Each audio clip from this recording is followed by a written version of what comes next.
I step into the day with the dawn ringing in my ears. Oh, well, I tune into my TV show. No better way, I gotta get myself into gear. Let's go. Oh, and I feel good today with my wake up in the morning espresso. I feel good today. It's my feel good breakfast show. Very good morning, you beautiful human beings. Welcome to Expresso, your feel-good kickstart to a brand new day. What a day lays ahead of us. My name is Graham Richards. Welcome. As I think collectively we broach a very, very difficult, trying, confusing time for all of us. But the most important thing is we keep calm, and I suppose we have to carry on. I know we like to make light of this bizarre situation, this unprecedented situation that we find ourselves in, and perhaps that's in our human nature to do. That's what we have to do to survive. But just us, it's not lost on us how confusing and trying these times really are. So more than anything else, we empathize, we connect with you, and we have a shared experience of what's going on.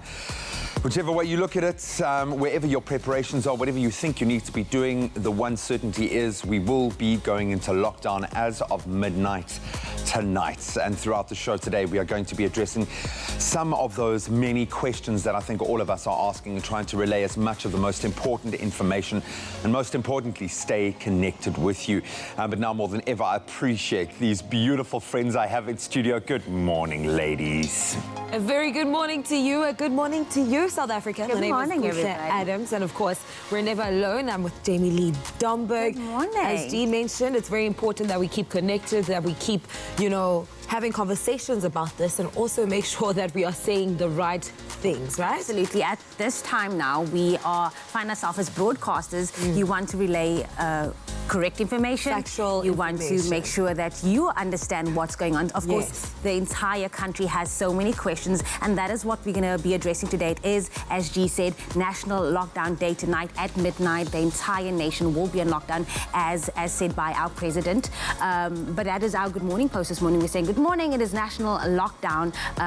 What does it actually mean for us? Send us your questions, send us your concerns. We know that at this time we all need to be in unity together to answer those questions, address those concerns. Yes. And we do have a representative in studio today to answer some of those questions. So we'll try to relay the correct message. Yes. We'll try to answer your answers correctly, but of course still making light of the situation, because less than 15 hours we will be on lockdown, but we still want to make sure that you have a feel-good kind of day indeed. But with that being said, right now we also want to make sure that you know what's going on in and around the world with those news headlines. Thank you so much, ladies. Let's delve into our national news first. Health Minister Dr. Zweli Mkhize announced yesterday that the number of confirmed COVID-19 cases has now risen to 709. This comes as the country prepares for national lockdown tonight at midnight. That following President Cyril Ramaphosa's announcement on Monday evening. Public Works Minister Patricia de Lille yesterday said the country has 16,373 intensive care beds in hospitals that can be used to isolate infected patients. She said the government has also identified 52 sites that can be used to isolate those who don't need to be hospitalized but are unable to stay at home. Then more coronavirus news and a plethora obviously emerging over the last 24 hours. One story is that the SABC has announced some stringent measures to ensure that the corporation continues to offer its public service of keeping the nation informed during the national shutdown. Eskom says it has sufficient coal supplies to continue as normal during the 21-day lockdown. And work has begun on repairing a 40-kilometer-long fence between South Africa and Zimbabwe to minimize cross-border transmissions. And a KwaZulu-Natal man who tested positive for COVID-19 and continued with business as usual has been charged with attempted murder. Further afield on the international front, conservation experts are calling for urgent action to protect man's closest living relatives, the great apes. That, of course, from the threat of the coronavirus, including halting all tourism. So scientists say the current outbreak warrants the utmost caution, as it's not known what the effect will be on them, and infectious disease is listed among the top 3 threats to some great ape groups. Past research has shown that chimps can contract the common cold virus, while the Ebola virus is thought to have killed off thousands of chimpanzees and gorillas in Africa. Then transferring to another continent, Britain's heir to the throne, Prince Charles, has tested positive for the coronavirus. The Prince of Wales's office released a statement yesterday saying he has been displaying mild symptoms but otherwise remains in good health and has been working from home throughout the last few days as usual. Charles isn't the first royal to have contracted the virus. Prince Albert of Monaco revealed last week that he too had tested positive. Both royals attended the Water Aid charity event in London on the 10th of March. And now news of the President's call on all South Africans on the eve of lockdown. President Cyril Ramaphosa has called for a national day of prayer on the eve of the 21-day national lockdown, which is set to begin at midnight tonight. He's invited South Africans to observe 2 minutes of prayer, reflection or silent meditation tonight between 6 and 6:30 in the evening. He calls on our people to offer a prayer and a thought for the protection and healing of our land and its people from this disease. He added this was a moment for South Africans to act together in solidarity with those affected by COVID-19 around the world. The Day of Prayer follows a proposal made by religious leaders who met with Ramaphosa last week. Similar events have been held in the US, the UK, the Philippines, Kenya, Mexico and Italy. And then turning our gaze to the world of entertainment, while all upcoming major public events have been cancelled due to the coronavirus, the annual Rocking the Daisies Music Festival, which takes place in October, has not yet been faced with making that decision. The festival's director, George Avocado, has made a remarkable offering in response to President Cyril Ramaphosa's call for all to do their part in stopping the spread by tweeting out a map that would use the festival's facilities to set up a temporary field hospital if necessary. We'll have more on that incredible story in our full entertainment report. Right now, let's delve into our sporting news.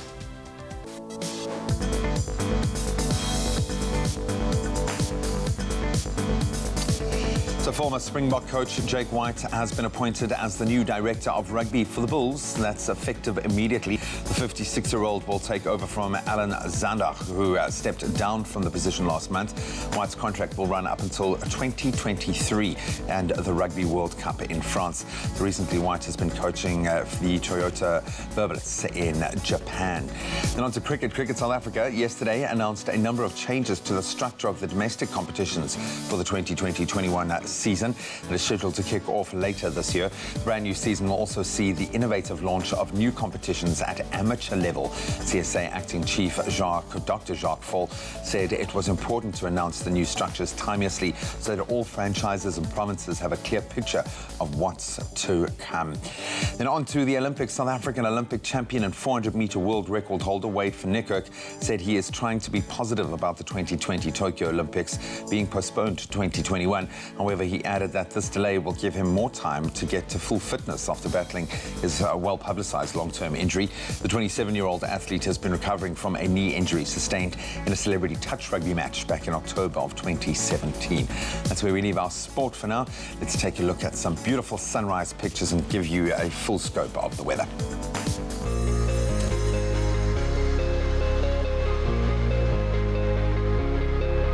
Thank you so much, G. Happy Thursday to all of you. We've asked you to send in your sunrise pictures this morning. Thank you so much to Anna, who sent us this amazing sunrise picture from Mosselbaai, where times of clouds and sunshine are expected, with a passing shower and cooler temperatures reaching a maximum of 17 degrees.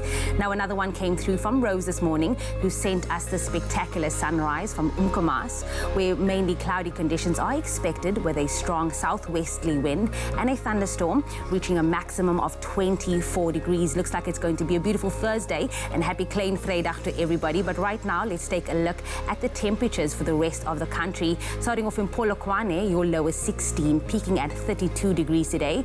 Now, the highest temperature, surprisingly, can be found in Umbombela today, with a low of 16, peaking at 36 degrees. Pretoria, for you, it is 16:30.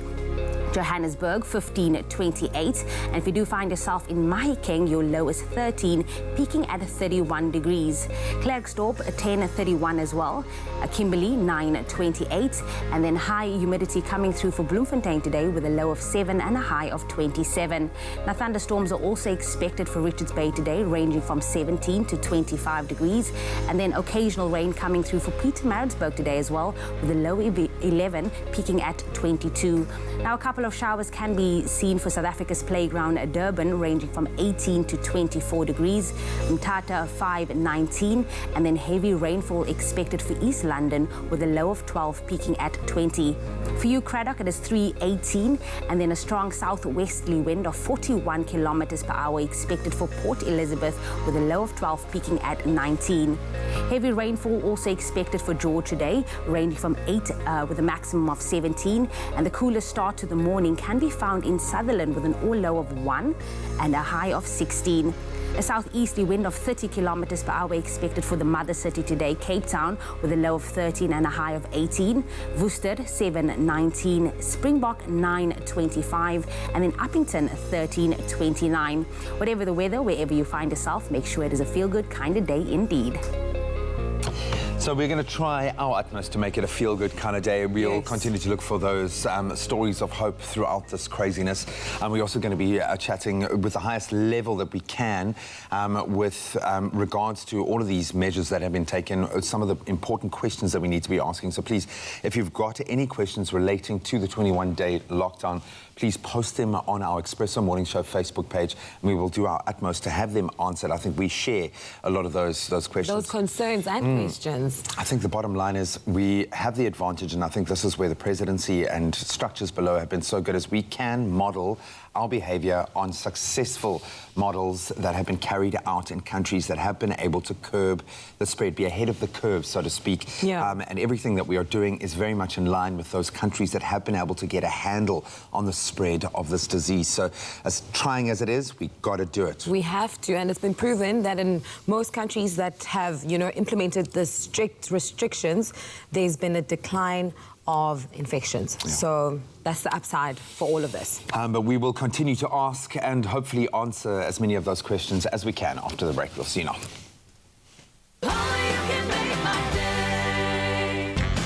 Who says second-hand is second best? At Cash Converters, you can buy top brands at bargain prices and sell your goods for instant cash.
Welcome back. You're live with Expresso. Welcome as we enter into, I suppose, the final countdown.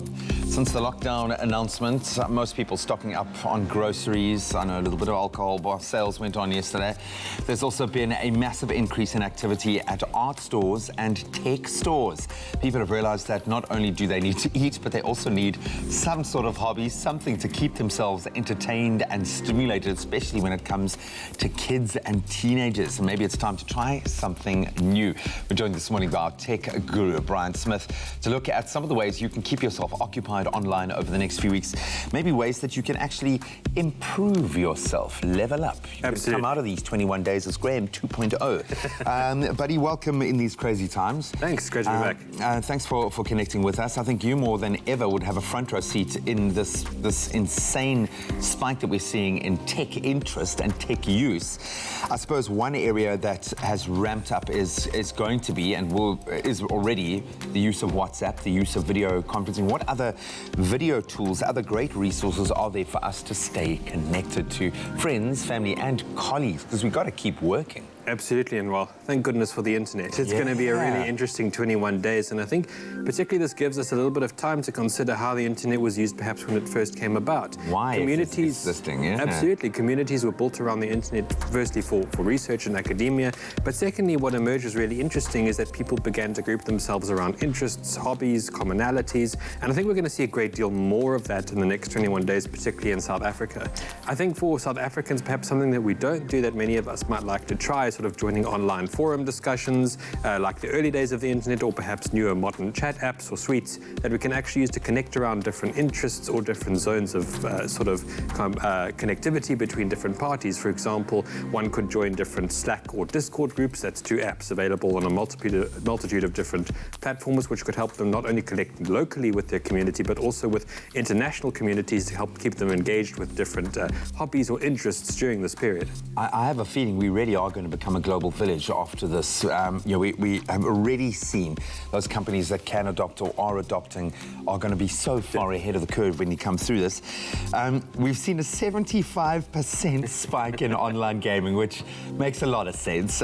What's the best way to get into online gaming if you're thinking, okay, well, maybe it's time for me to dip my toe in the water? Well, it's a good time to be a gamer. I think what's really great about gaming, at least in the year 2020, is that you have access to a multitude of different platforms.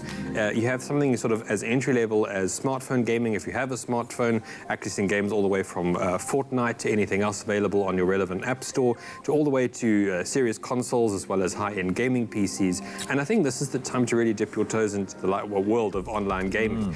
Specifically as well, I think what we're really going to see a huge increase in is the presence of what are called MMORPGs, so massively multiplayer open role-playing games or open world games where people can create a character or sort of enjoy a fictitious setting online with other people over chat apps, and it's going to become a social experience. I think games like Fortnite have really made this a popular format, at least on smartphones and people end up using the game for all other reasons other than actually playing the game. I just want to go for a walk in a park. Okay. I'm just going to go outside and breathe some virtual fresh air. Take my dog around the park. What do you think is going to be the most played game? Sure, I definitely think the big titles, like I mentioned, we have Fortnite. I'm going to play a bit of Fortnite. I register character. I'm useless.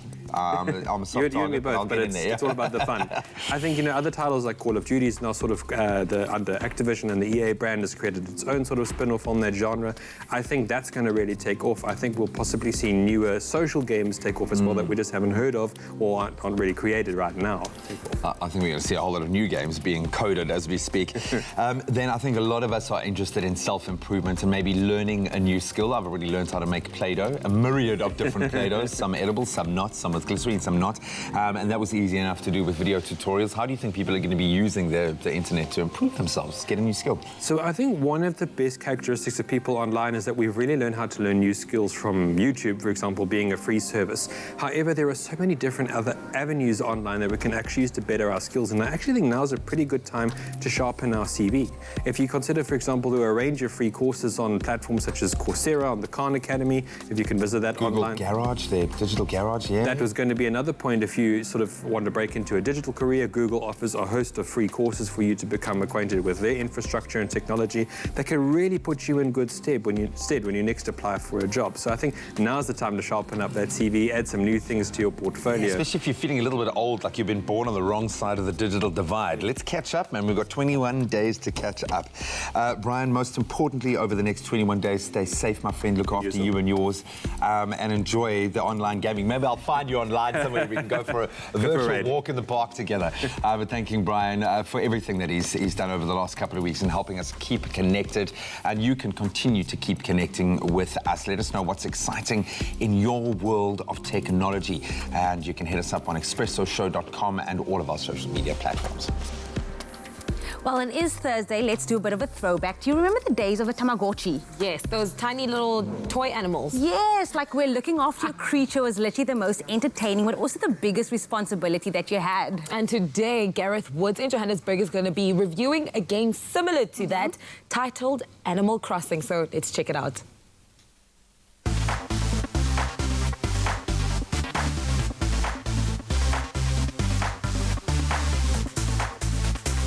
Morning everyone, I'm Gareth Woods, your resident gaming guru, and today we're talking all about the new game on the Nintendo Switch, which is of course Animal Crossing New Horizons.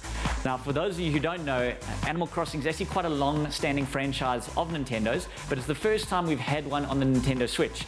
And so fans of the genre, or at least of the franchise, have been looking excitedly for this one for quite a while.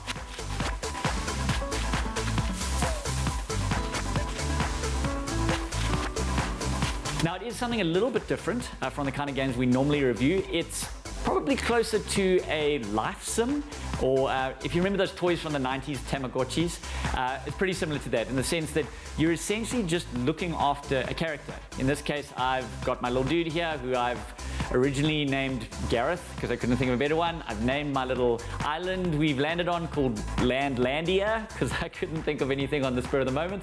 But here I am. I've set up my tent. Let me just run over there and show you guys. I've set up my tent. I've got a couple of belongings inside here. Let me show you all the vast array of things I managed to collect. I've got my camp cot. I've got my radio.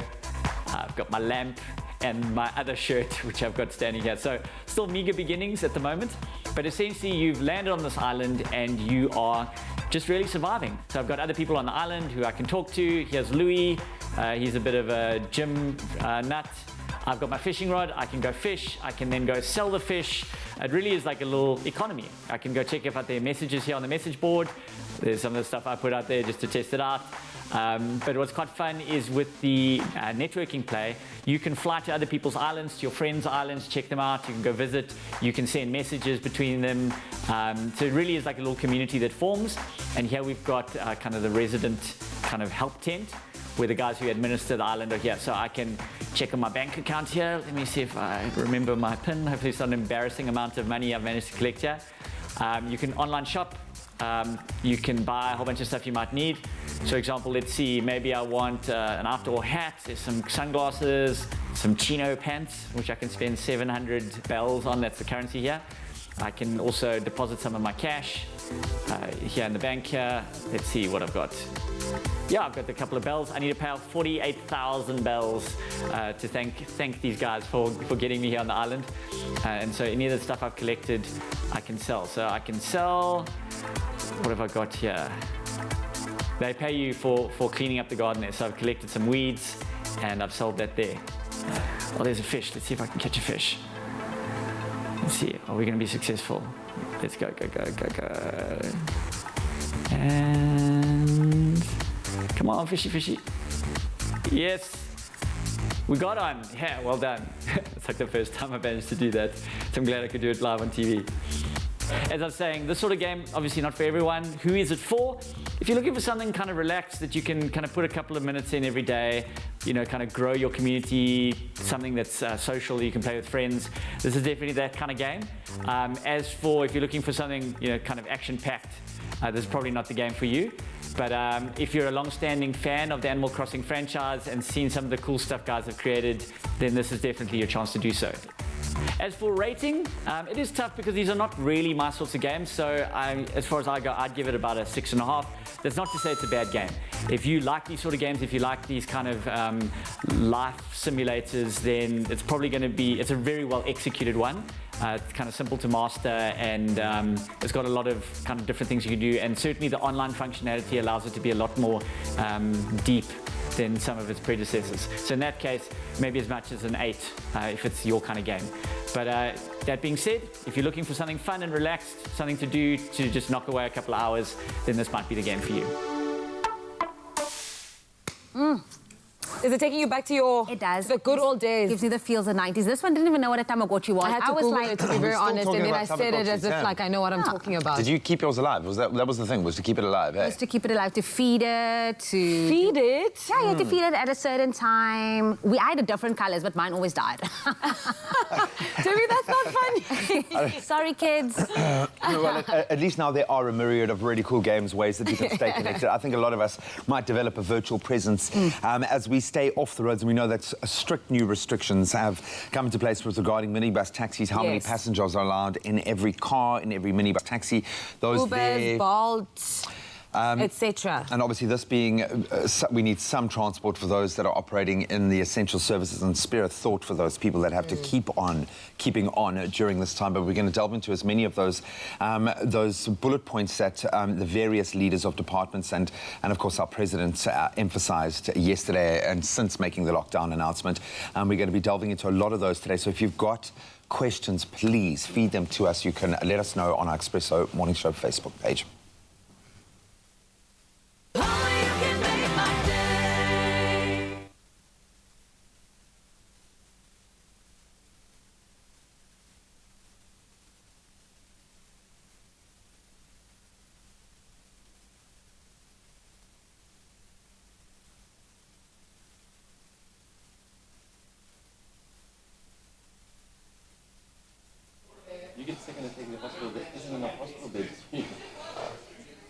So just to sign up, we're dropping the last story.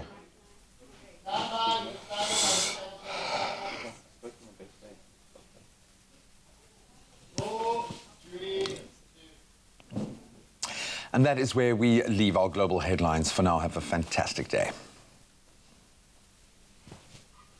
Okay. That's where we sign off our headlines here on the Africa Channel for today. Have a fantastic day.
back to your Feel Good Breakfast show right here on SABC3. This is Expresso. It is the 26th of March.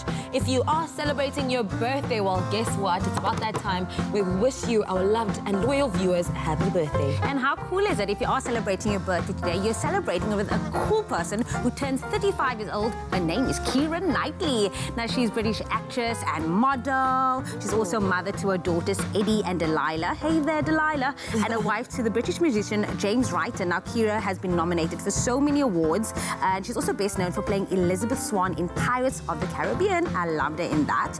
She's appeared in thrillers, drama, romantic comedies. And her recent film that she appeared on was Misbehavior, where she played a member of women's liberation movement. And as a mother of two daughters, she's even more conscious of women's rights. Now, this humble soul still prefers to keep her private life on the low, but she's sure to go, she's a sure go-to girl for like those dramas, like I said, those comedies. So, Keira, we know you're watching, you know you tuned into our YouTube channel right now. Happy birthday to you. Happy birthday to you indeed. Now to you guys, our loved and loyal viewers.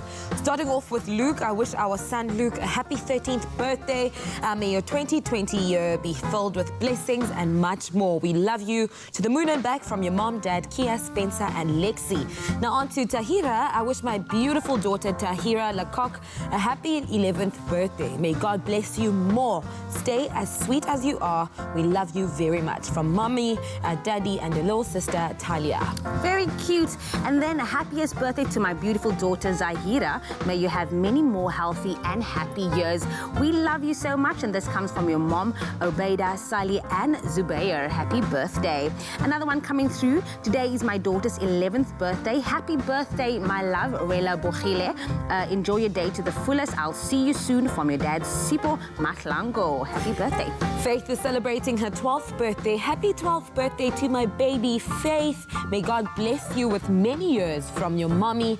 I love you. Vivian is also celebrating her birthday. Happy birthday to Vivian Maya. May God spare you many more years. Enjoy your special day from Derek and Felicia. April.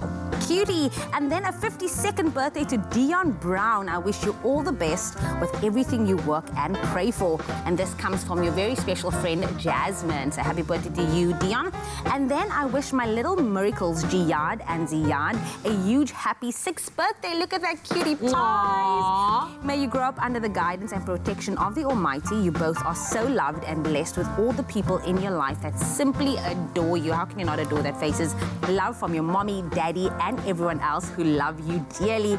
And then last but definitely not least, a happy 58th birthday to our incredible father, husband and grandfather, Pastor Reggie Albertine. You always care and give to others and think of yourself last. Thank you for your charitable heart and love you have for others, especially the community Ravensmead. We love and adore you. God bless you in abundance, and just thank you for being you. Much love from your wife, children, grandchildren, Lucian Albertine, and all the Albertines. Happy birthday, Pastor Reggie Albertine, to you. Happy birthday to you guys. We absolutely love receiving these heartfelt messages. We haven't seen any videos yet, so please make sure to do so. Send 15-second video wishing your loved one a happy birthday to 071-640-6551, or simply email your wishes to birthdays@cardova.tv. But for now, if you are celebrating your birthday from us right here, happy birthday. So, taking nothing away from the seriousness of the situation, I know, but you might not be allowed to travel, but that doesn't mean that your taste buds still can't, because we're taking them on to the shores of Greece today with a delicious Spanakopita recipe. What is it? We are about to find out. For those of you who've never had this, it's basically a spinach pie, but that undersells it completely. It's just a lot tastier. And here to show us how to make it with our delicious Clover Olive Pride Spanakopita recipe is Gracie Stevens. Again, we didn't realize how much we hug as foodies. Yes, we do. This is the thing, we're huggers, all of us are huggers, so we struggle with the social distancing, but we shall do it, and we shall create deliciousness as we do. I'm loving the pop of colour, but this is very Greek. This is like it's amazing. An absolute staple. So we have both sanitized about 8 times in the last 10 minutes, so I think we're okay. So what are we doing here? Spanakopita, it basically is a spinach pie. But this is a spinach pie, yes, and we're using our clover feta to make it all nice. Oh, it's going to be absolutely delicious. Do you want me to start? Go ahead. Yeah, and we know that spinach and feta, that is classic combo number It is, one. and it's also full of iron, and it's really something that I think we've got to start thinking about eating properly. We can't just shove our mouths full of Which is sugar a because we're danger. stress eating at the moment. So I've caramelized some onions over here. And then I'm just going to put some garlic in there. Okay. Don't put your garlic with your onions because you don't want it to burn because it gets all bitter. Yeah, I learned that from another brilliant chef somewhere along the way that garlic actually has one of the highest amounts of sugar in it than any plant, and that's why it burns so quickly. I did not know that. Yeah, so that's why, like, you want the flavor to remain, but if you introduce it too early, then all you end up is like a burnt flavor note as opposed to It's garlic not. flavor It's note, yeah. not a good taste. Definitely. So all my spinach goes in And again, here. garlic great for the immune system as well. Great It is. from a health Definitely perspective. is. Oh, how beautiful is fresh baby spinach? Yeah. That's like just a remarkable, beautiful popping green. It's lovely. And you know what's so funny is that it cooks down. My son walks past when he sees me doing this. He goes, "I'm not having dinner tonight." I see some is that lemon zest, right? So I put lemon zest in here and I put some parsley in here. And we're just going to sweat this down. I do have some over here because you do need to let it cool before you add your clover feta. So this is just going to stay here happily. We need to, of course, you need to season all of this. So salt and pepper. Lovely. This is the thing with vegetables, you do need to season. Then I'm adding my egg. That's going to bind everything together. And of course, I'm going to pop my clover feta in there. Yeah, when you talk about a pie, it's quite a tarty pie, made with a blend of olives for a unique flavor and aroma, low in saturated fats, cholesterol-free, and very rich in antioxidants, very high in vitamin E, A, D, and K. We know that it's going to help you fight against heart disease and strokes, and available in 750 or 21 ml to suit anyone's needs and uses. The olive pride is such an amazing, versatile tool in the kitchen. Really is amazing. And the keyword here is clover to 33728. If you want the recipe, we'll send you the link. Click on the link and you get the recipe. You know, you look like you're about to just have a swig of it. Have a dop, wow. yeah. Look at that No, so I put some colour. olive pride in there. And this beautiful. is phyllo pastry. Okay. But it needs to be brushed. Otherwise it dries out. So every layer of phyllo pastry that you put on there, just in between, you have to brush Just it keep with it- some keep it moist. olive pride. Keep it nice and moist. Otherwise, you're going to end up with like a dress for your pie, not a pie Totally, pie. How many, when you say for every layer, how many layers So are you there's rocking 4 here? layers here. Okay. And you can buy this phyllo pastry frozen and then you just defrost it. So look there, I'm filling it. Oh, look at this. Amazing. And this is the fun bit. So this is like there's something quiche about this. This Sort is of, quite a yes. dynamic pie. I think you undersell it when you call it a spinach and feta pie. I think that the way we're dressing it up also allows it to kind of be a little bit exotic. I mean, it is your basic, simple ingredients, which what makes it really nice, that you can make this up. You don't have to take special trips to the shop to make this. Yeah, no, 100%. And it's quite zhuzh, yes, It but is. it's nutrient packed. It is. This is a superfood. Yeah, and it's a minimal amount of pastry when you think about it. That's what I love about the phyllo. It's quite light, so it's a really good ratio of healthy stuff to delicious stuff in there. Completely. Again, the keyword is clover to 33728. But this does have an ingenious and very healthy list of ingredients going into it. So let's take you through some of those and a blow by blow of how we arrive at our beautiful final product. Olive Pride brings a touch of pride and the natural beauty of olive oil to your table. Made with love by Clover.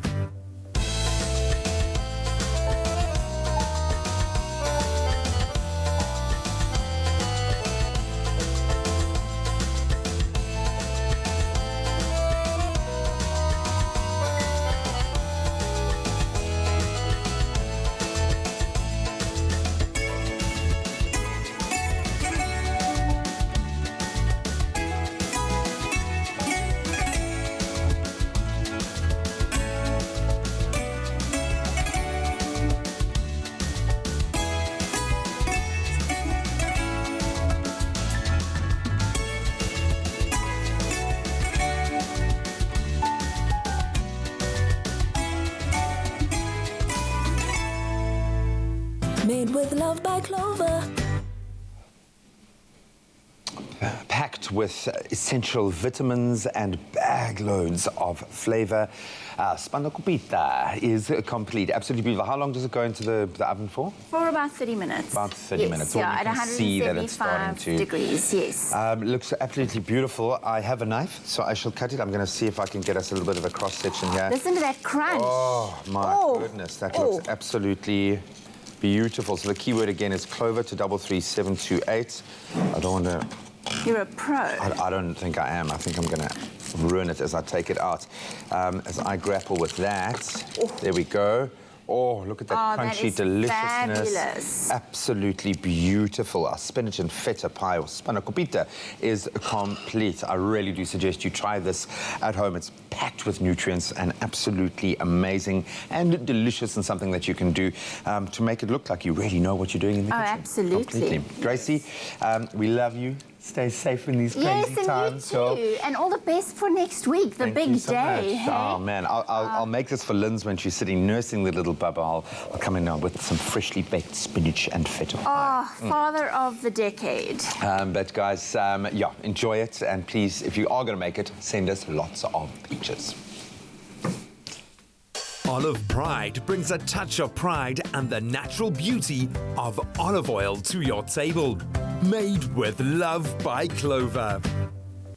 And as promised, we did say that we're going to be answering all your questions with regards to the national lockdown that takes place this evening. But we're also going to be giving you tips. And one of those tips is for essential goods, so like your bread, your milk, your day-to-day needs that you need. The first point of call should be spaza shops and not malls, because we do want to try and prevent social... gatherings. Big spaces. So for social distancing, make sure you go to spaza shops. And even today, I want to encourage everyone, go to the local neighbor that's selling fruits and vegetables on the roads, because, I mean, might be closed down. So if you want to go local, use all the produce from local and then avoid going to the big malls and shops. Absolutely. And to add on to those essential tips, we're going to be giving you homeware essentials that you might need for your own comfort for the next 21-day lockdown with Woolies after this. Next time on Tropical Island of Treasure Curacao, in a race for points, teams are thrown into the deep end. Team Tropical and Team Mango Beach struggling. I don't understand how. Wow! Sims clearly exhausted. What an epic fail. Vazzy and Darren fighting for their lives right now. I can see Vazzy is crushed. I'm done. Tropical Island of Treasure Curacao, Tuesday evenings at 7:30. Repeat Saturdays at 8 p.m. only on SABC3.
Welcome back, all you beautiful people, right here to your Feel Good Breakfast Show. Happy Thursday to everyone. But also we know that tonight at midnight, the entire country is on for official 21-day lockdown. And I know some of us might think that we are going to go crazy if we sit at home and do absolutely nothing for this time period. But this is maybe a great opportunity, and I hope my mommy's not listening right now, to clean out those linen cupboards, rearrange your wardrobe, and to create a sanctuary in your bedroom.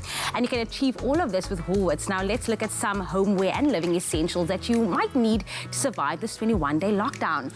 Listen, I really hope my mommy's not listening, because I feel like this lady is taking the 21 days to a whole new level. Yeah, a lot of people treating this like an opportunity to improve themselves, improve their life as well. So we are going to do exactly that. And I think we all maybe have a little bit of a to-do list that we never really look at. Well, now is the time to get that list out, dig it out, and make sure that you complete all the tasks that you've been dying to get to but just haven't had the time. So do you have a list like that? What are some of the things that you can do during this lockdown period? Well, let's start maybe with getting into cleaning out our cupboards. And what I like, Woolworths, they've got this amazing small drawer organizer, perfect for sorting out untidy drawers, something I battle with, and having just moved was a big thing. Is like I didn't want to let things get untidy again, so we tried to like keep everything well ordered from the get-go, from the beginning.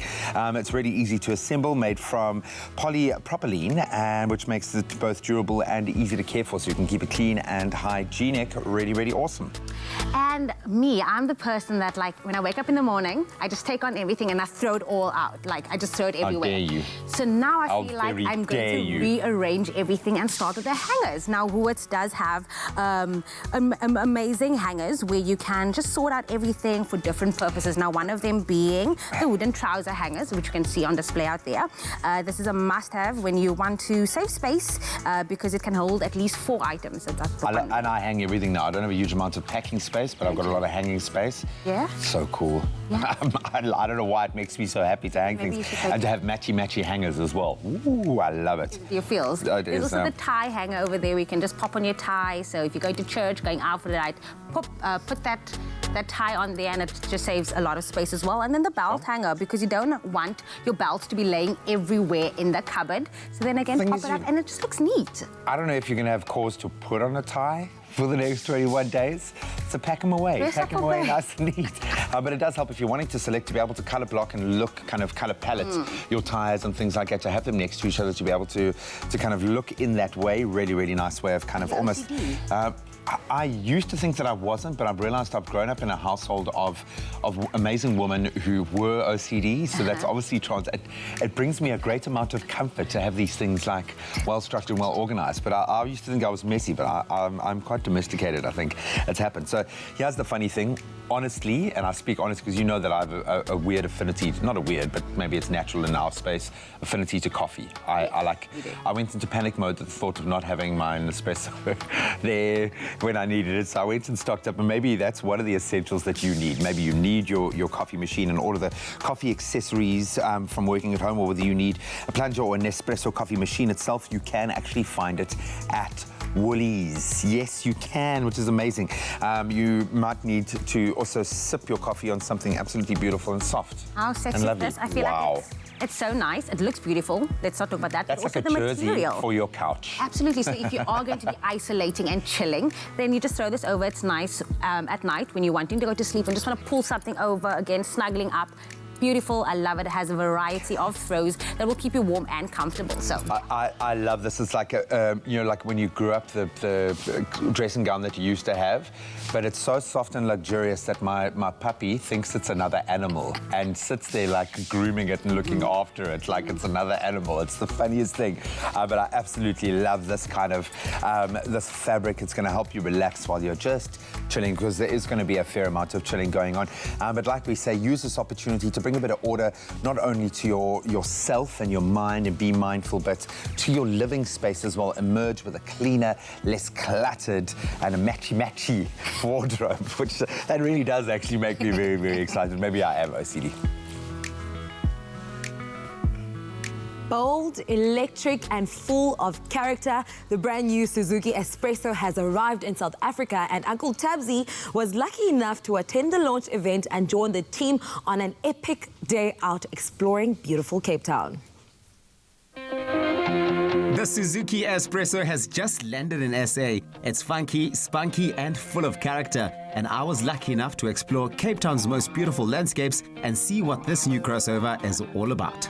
I'm so excited today to be able to experience firsthand the brand new Suzuki Espresso. We're going in a convoy all the way to the Cape Point region. Oh, I'm looking forward to it. It's going to be lots of fun.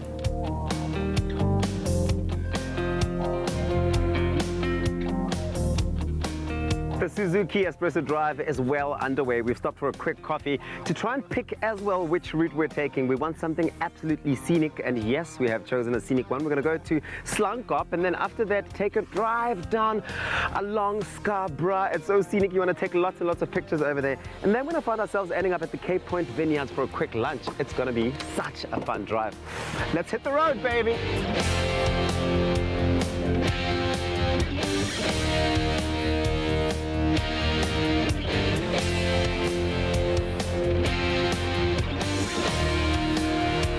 Okay, so we've just arrived at the Spanakopita Lighthouse to take in all of the beauty that's around us here. Let's check it out.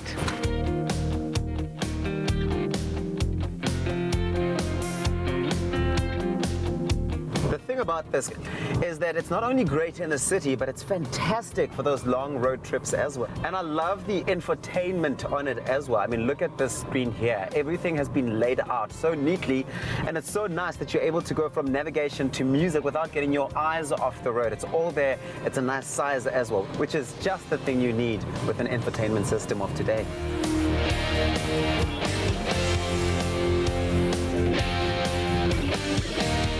What a drive. Okay, so the car's tank is still very full, but my stomach isn't quite. So we stopped for a quick lunch at the Cape Point Vineyards. Look at this lineup of Suzuki Espressos.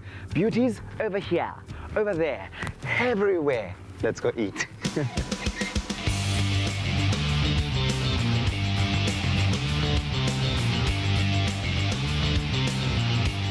Brendan, today has been so epic. What a drive we've taken in the Suzuki Espresso. But what's so special about this really beautiful car? You see, we really chose a route that highlights some of the elements of it, and some of it you got to see. It's not the best road conditions that we're driving on, so we're highlighting the vehicle's road holding capability and also on some of the undulations on the road to see really how it performs. Also, there's some nice twisties in there where people have this misconception that all SUVs tend to be a little bit top heavy. Wanted to show the handling of the car, and really that Cape Town has a lot of nice scenery to offer with this, what I would call the hook of the Western Cape. Grant, the Suzuki Espresso is finally here, and I've seen you be so excited this entire day about it. What are you most excited about when it comes to this car over here? Well, today's been an incredible experience. On the outside, it looks exceptional, right? It looks like an SUV. Yeah. It's really cute. It's boxy. We got to drive around the peninsula, and just using a bunch of the features inside the car just blew me away, especially at its price point. It's got airbags, it's got electric windows, got computer dash, you know, with Android Auto and Apple CarPlay. Yeah. And it's something that you don't expect at that price point. There's tons of different colors. I've been driving the red one around, but surprisingly, I really like the charcoal color. Yeah. It looks really expensive and classy, and I think it will impress a lot of people if you drive around in one of those. You've sold it to me. Hey, what are you doing? So, this is my car. No, sir. Yours is the red one over there. Oh.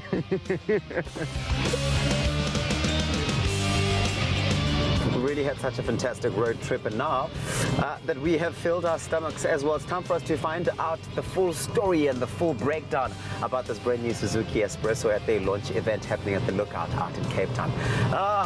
I'm taking in the last bit of this road trip and the scenery. I love it!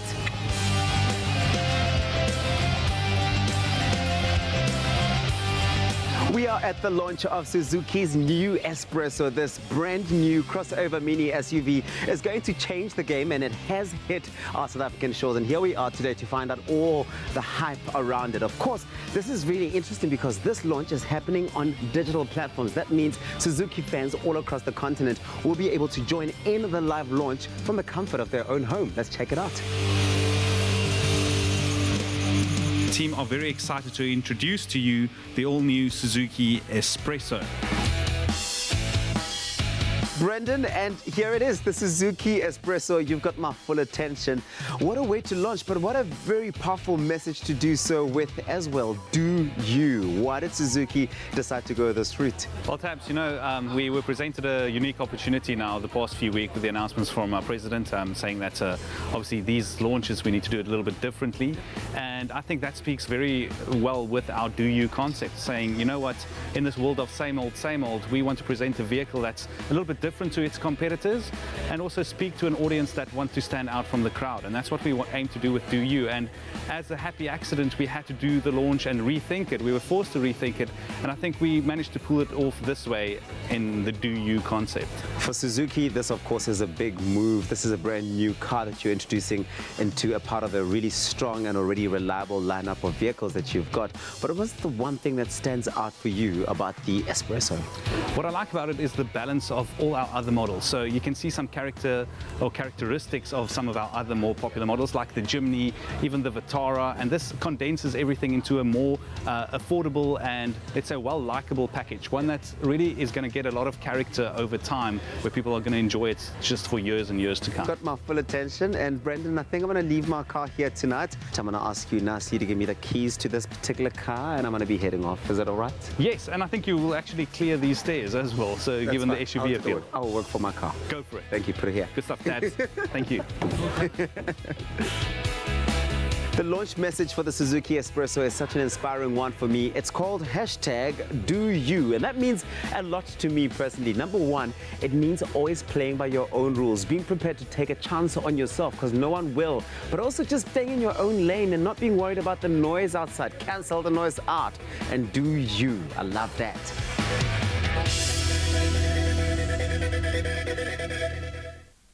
Looks absolutely exciting, Uncle Tabsy. Now, we know that things are hectic at the moment, but once the dust has settled, we have an exciting competition for you to look forward to. Suzuki is giving away the ultimate weekend away for two, all expenses paid. That includes flights, breakfast, lunch, and dinner, and we'll get to experience it all while driving the new Suzuki Espresso.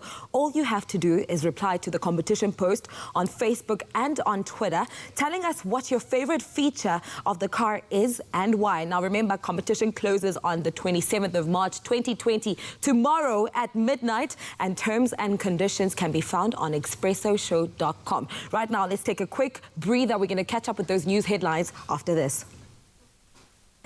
So, do you like short meetings or long breaks?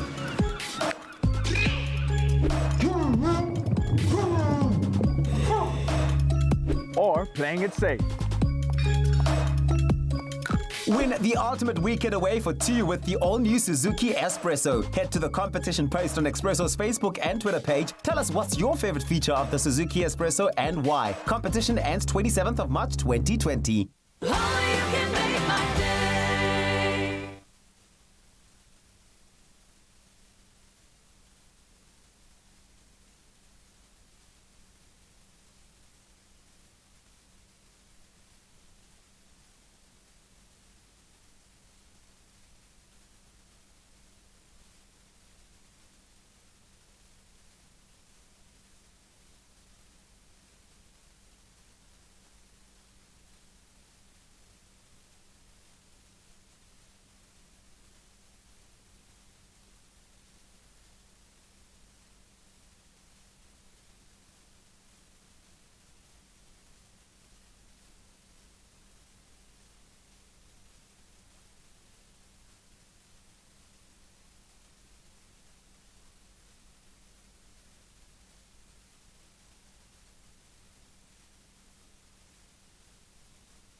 Siyanamkela kwinkqubo yanamhlanje Expresso right here on SABC3. This is your Feel Good Breakfast Show. Once again, thank you so much for choosing to start your morning with us right here. Absolutely. We're about 1 hour into the show, still 2 more hours to answer all your questions with regards to the national lockdown that's taking place tonight at 12 o'clock. But right now, let's head into those news headlines with G.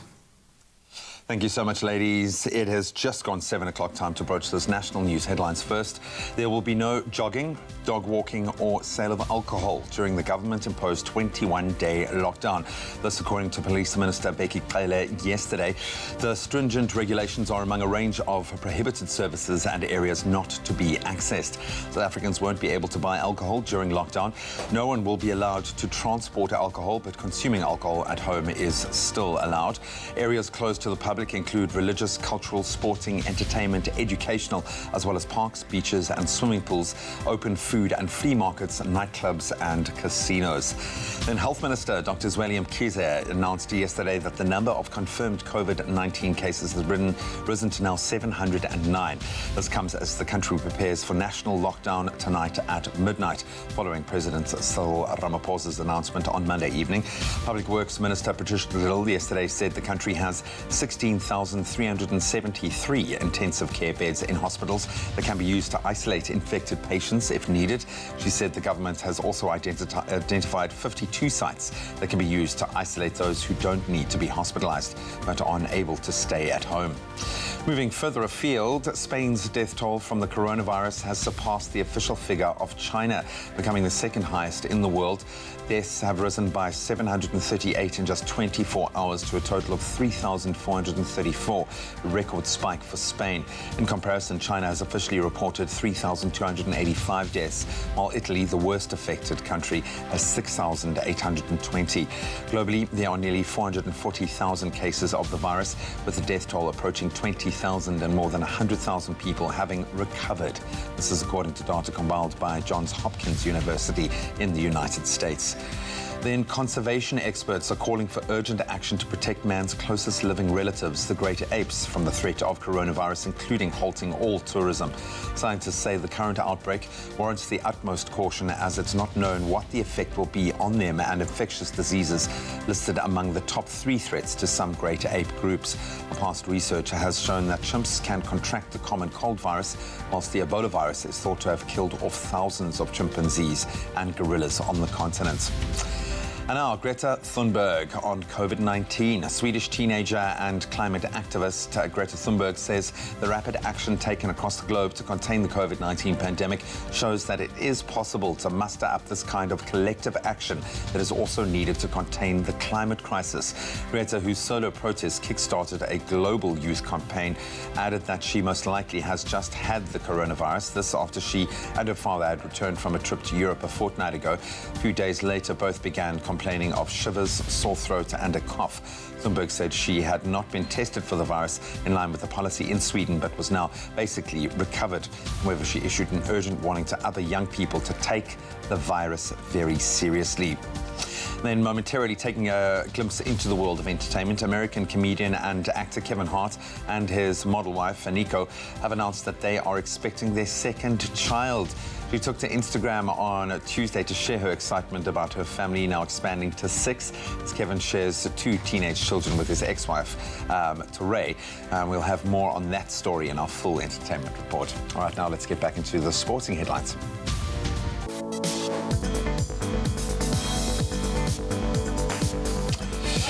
So it's been announced on the rugby front that former Springbok coach Jake White has been appointed as the new director of rugby for the Bulls, effective immediately. The 56-year-old will take over from Alon Zondag, who stepped down from the position last month. White's contract will run up until the 2023 Rugby World Cup in France. Recently, White had been coaching for the Toyota Verblitz in Japan. On to cricket. Cricket South Africa yesterday announced a number of changes to the structure of the domestic competitions for the 2020-21 season, scheduled to kick off now later this year. The brand new season will also see the innovative launch of new competitions at amateur level. CSA Acting Chief Executive Dr. Jacques Vol said it was important to announce the new structures timeously so that all franchises and provinces in their respective structures have a clear picture of what's to come. And on to Olympics news. South African Olympic champion and 400-meter world record holder, one of our favorites on the show, Wade van Niekerk, said he is trying to be positive about the 2020 Tokyo Olympics being postponed now to 2021. And he added that this delay will give him more time to get to full fitness after battling a long-term injury. The 27-year-old athlete has, of course, been recovering from a knee injury sustained in a celebrity touch rugby match in October of 2017. We certainly wish him well. That's where we leave our sport for now. No traffic this morning, but we will give you a full weather report.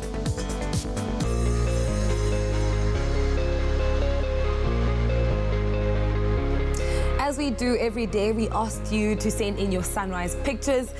It's time to have a look at those beautiful sunrise pictures. This one comes from Suzette Kuhn. She said that's the spectacular one from Jeffreys Bay, where intervals of sun and clouds are expected with a passing shower and a strong southwesterly wind reaching a maximum of 18 degrees. Thank you so much for that sunrise picture. Tanya Morstad sent us the stunning one, skyline from Lambton Gardens, where partly sunny conditions are expected with beautiful temperatures reaching a maximum of 28 degrees. Now, please make sure in this 21-day lockdown to send us those sunrise pictures. Keep them going and flowing on our social media platforms using the hashtag Expresso Show. Now, to have a look at the temperatures for the rest of South Africa, starting off in Polokwane at a low of 16, reaching a high of 32.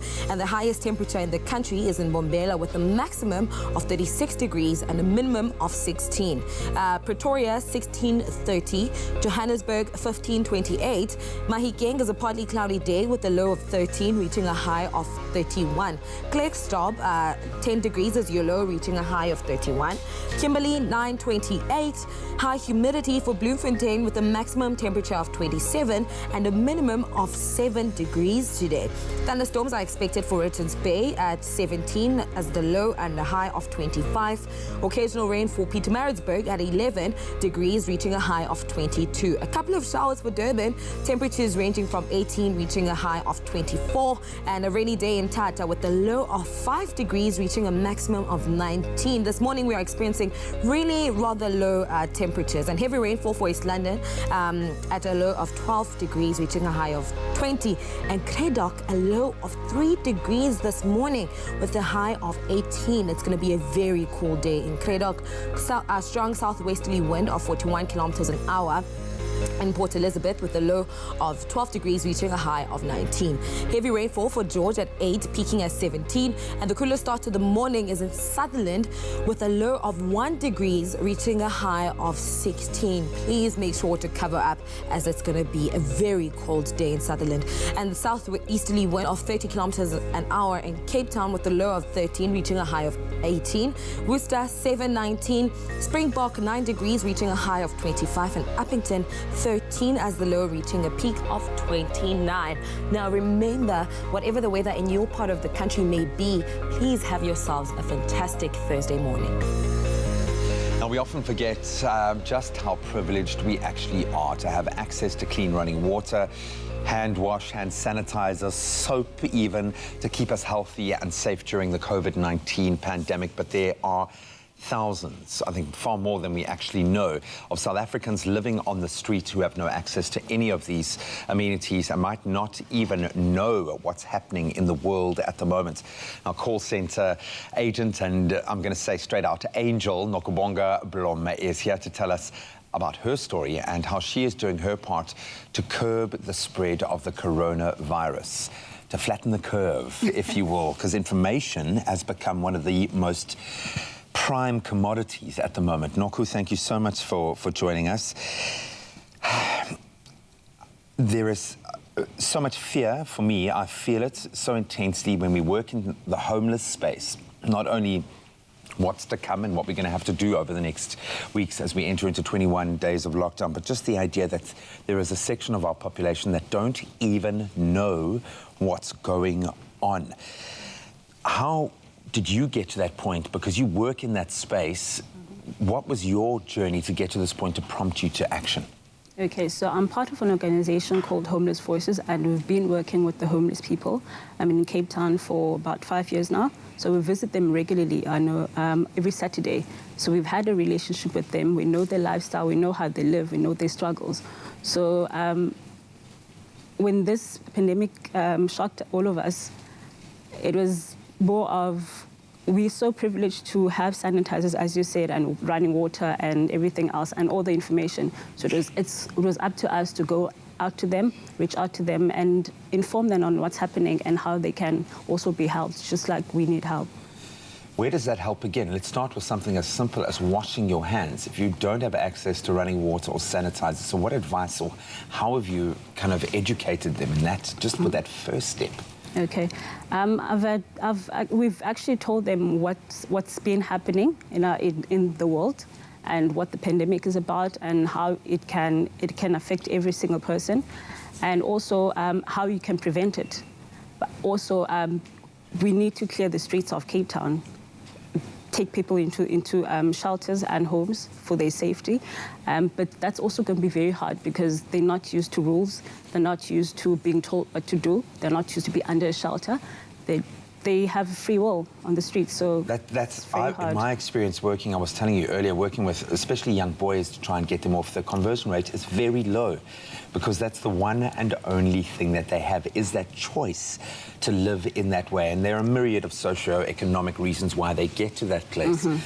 But I don't think people realize, they think, okay, well, just you'd go into a shelter, someone's offering you a shelter, but it's not as easy as that. Just how difficult is it going to be for those working in essential services, so we can empathize and spare a thought for them, but also help them? How difficult do you think it's going to be to get people off the streets? It's going to be extremely hard, but it's doable. It's going to be extremely hard, mainly being told what to do, and also having curfews telling them stay inside because they're used to walking around the streets, sleeping on the streets, eating what they like, taking alcohol, taking drugs. So now they're going to be told to stay inside, sleep on. Firstly, they don't even know how to sleep on beds because most of them have been on the street for many years. Some generations. I've met a third generation of people who have grown up living on the streets, and they had a 6-month-old baby that was moving into that. So now they need to unlearn all of that and learn new habits only in a space of basically a few hours.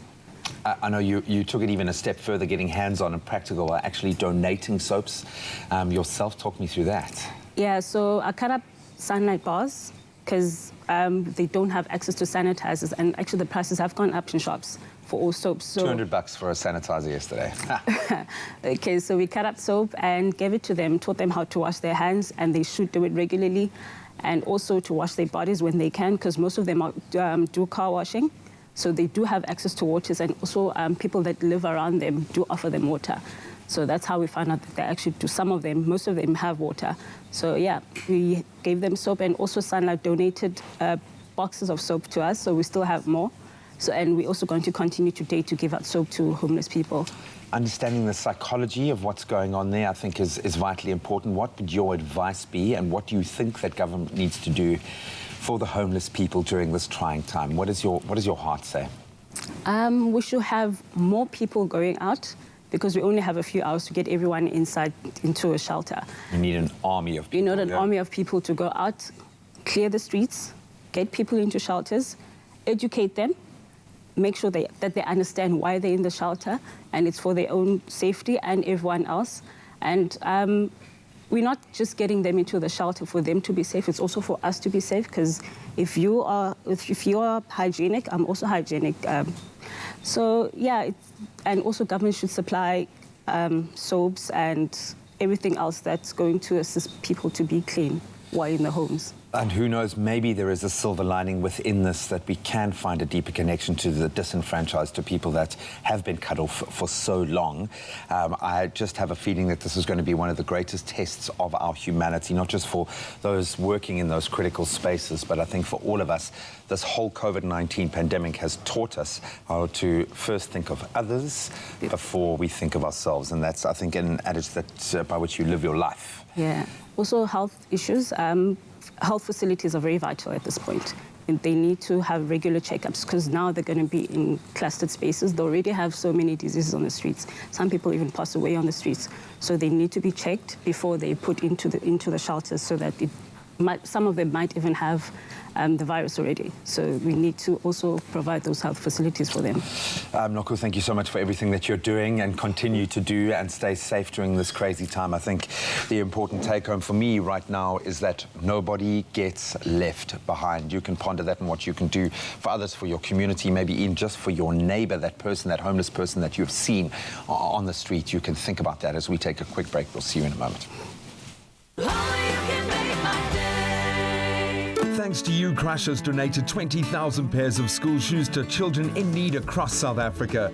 Keep celebrating goodness with us. Buy a Crush and follow the details on the pack for a chance to win cash prizes and school fees. Crush, share the goodness.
It's my feel-good breakfast show. Welcome back to your Feel Good Breakfast Show, Expresso, right here on SABC3. Holy guacamole! It's Avo season in South Africa, everybody. Now that is some good news that we all need. Just recently, the arrival of the local Avo season was celebrated at a Mexican-inspired event. Now, did you know that avocados are packed with nutritional value and should be on your shopping list? Just think of all those delightful dishes you can make, from guacamole to Avo salsa and Avo crema, or even just plain Avo. Please note that the event took place before our president announced the COVID-19 measures. Now, let's take a look back at all the Avolicious things that happened at that Mexican lunch. I'm at a buzzing El Burro Mexican restaurant in Cape Town to celebrate the official start of the 2020 Avo season with the South African Avocado Growers Association. The theme, Mexican food, of course, and the impact that avocados have had on Mexican cuisine. Now, research suggests that avos were being eaten by the ancient Mayans of Mexico about 10,000 years ago, making avo cultivation about as old as the invention of the wheel. Well, thankfully, the avos have subsequently made their way to South African shores, and I can tell you our local stock is just as delicious. So join us today as we rediscover the magic of avos. SA's Avo growers produce about 148,000 tons a year, making us the world's 6th largest producer. Half of those avos are exported, so the good news is that the other half remains here for us to consume. Derek, great to connect with you on an important day for you guys, obviously in such a festive setting. Cannot wait to meet our 2020 ambassador, but maybe a good place to start would be with what you guys at Subtrop do and how you fit into that. Okay, so Subtrop's an organization which looks after a number of subtropical food crops, but today we are here specifically for avocados, and we look after the interests of the South African Avocado Growers Association, also known as SAGA. And they do things like promote their products, avocados, and also they fund research which helps them produce better, get higher yields, better quality, which which help us get a better product to the supermarket shelf and also to the table of you, the consumer. And a food that South Africans absolutely love. We do love our avos. How has the industry adapted for this demand? Before, you used to have avocado season from March to October, and then there was really nothing until the next March. What growers are doing now, they're taking cultivars which you can pick later, and they're growing them in areas where you can hang the fruit later and pick later as well. So the trend we're seeing is moving to year-round production, and this also means it reduces our reliance on imports, which is good for our country. Now, of course, we know lots of trends around avos. We love the pop of green on Instagram above all else. But what are you thinking is going to be coming around in 2020? What are some of those big trends? Chefs are looking to use natural ingredients. Obviously, avocado fits into there, but also ingredients that come from ancient cultures, particularly South and Central America. So things like Mexican cuisine fit right into that picture, and avocados are right up there.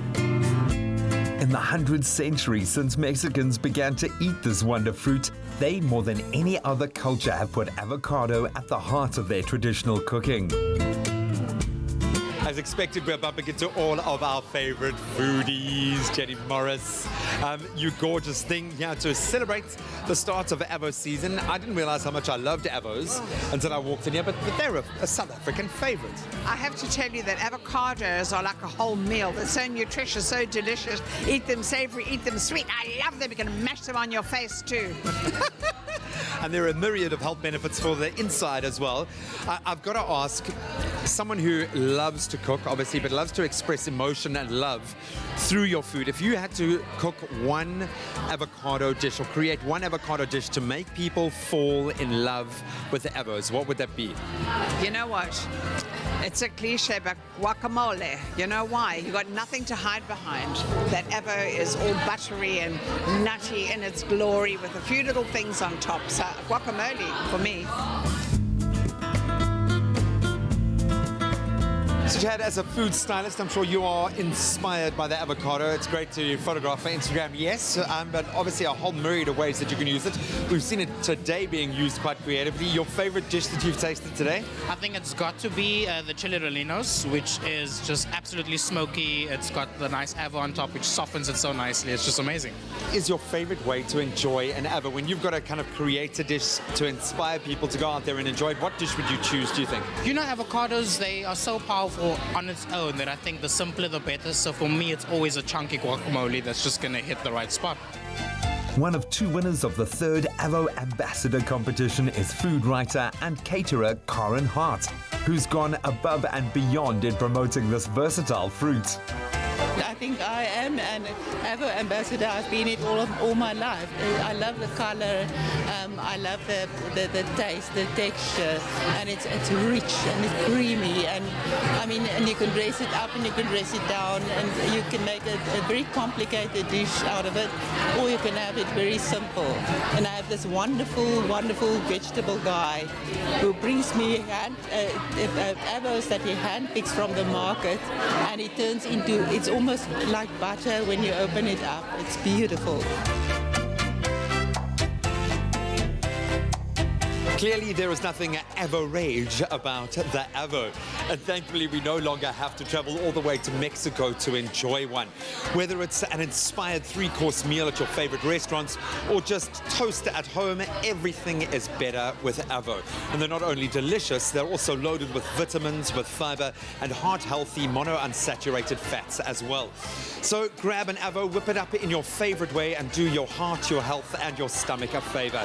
A massive thank you to the South African Avocado Growers Association for giving us some key insights into this truly incredible fruit, where it's come from, and most importantly, where it's going.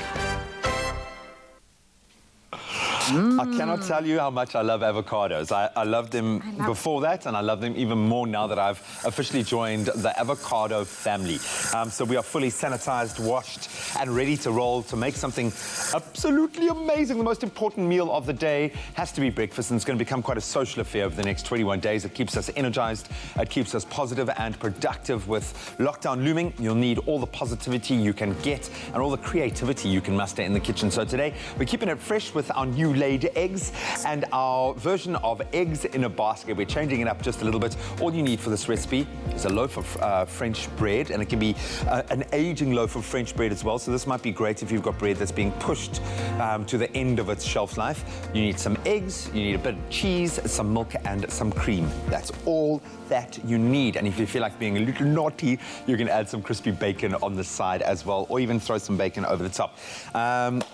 Jamie? Yes. Are you ready to rock I'm sanitized and roll? and ready to rock and roll. Okay, so I'm going to ask you to be our official bread cutterer. Okay. Am I the... So what you can see here, we've got a beautiful French loaf, and as I say, you can use one that's kind of aging a little bit, so that no bread goes to waste. And we're using French loaf because it's just so cool. But you can use any bread, particularly to do this. But you can create little wells for us. Okay. The French loaf is nice because it's got quite a lot of structure to it. So just make sure you don't cut a hole right through. You're just going to hollow out just like a little cuppy there for us to be able to.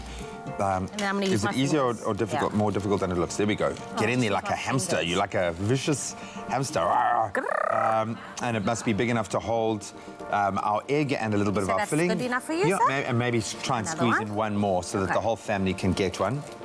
It really is that easy. And like I say, you can try this with any kind of bread, but a French loaf is nice because it'll go nice and crispy and toasty on the outside, but it's still got a lovely soft filling, and it's easy to make wells in it. How's that? There we go. Wonderful. So now what we're going to do is we're going to grab, you can crack those two and I'll do these two. Okay. Using our beautiful fresh new laid eggs. And you're going to just simply crack and put an egg in your little well. Ta-da! Oh, wow. It's cool, eh? I blew myself away with that one. And then one more to go. Whoops. So I almost covered you in egg white. I covered myself. That's fine. You're going to have like a Friday. This will get a little bit messy, but there's nothing wrong with that, okay? Take that. I'm going to take all of those things. And then put it in there. And I think this is a cool way to, with Jack, I feel like this would be nice to distract Jack. He already cracks eggs. Cracks jokes. I just put his little bum on the table next to me, and he loves cooking like that. Okay, so where we've got space, we've got your half milk and half cream. Going to pour just a little bit of that in there to fill up your well. Okay, a nice source of vitamins. We know that obviously our fresh new laid eggs, they are nature's little packet of gold. In fact, you know that one large egg is filled with 13 essential vitamins and minerals, low in saturated fats and higher in the heart. Healthy fats nourishes both your body, your mind, and your soul, I think. And then I absolutely love eggs, and you can. I've been told by an expert you can eat as many eggs as you want. Did you say expert now? I'm an expert. I'm exceptional. Only you, because I heard you in that interview. You were like, "Whatever. There's not an average. Like that is only a great joke." Avos aren't average. I didn't realize that. You know, we're the 6th highest producer of Avos in the world. Really? We love our Avos. I'm going to put all of this cheese because I've got all of that cheese. And then, of course, some season. Can I do the season for you as well? Well, there we go. Can I? We've shared this far. Go for it. Season with salt and pepper. Just I feel like I'm doing something to help you with this, and we can both take credit for it. Absolutely beautiful. So I'm going to pop that over there, and there we have it. Our eggs in a basket. Then you pop this into the oven for about 15 to 20 minutes. Just keep an eye on it. It's, once it's gone all crispy, golden brown, and delicious, and we know that you are going to be able to enjoy those delicious pockets of awesome egg inside. You can slice it up. The keyword here is egg. You SMS egg to 33728, and we'll send you the ingredients list, and then you can create this beautiful, beautiful dish yourself. How funky and cute, eh? Egg in a basket. I love it. Now, I'm sure a lot of people want to know how we got to this point. Let's take a look at this.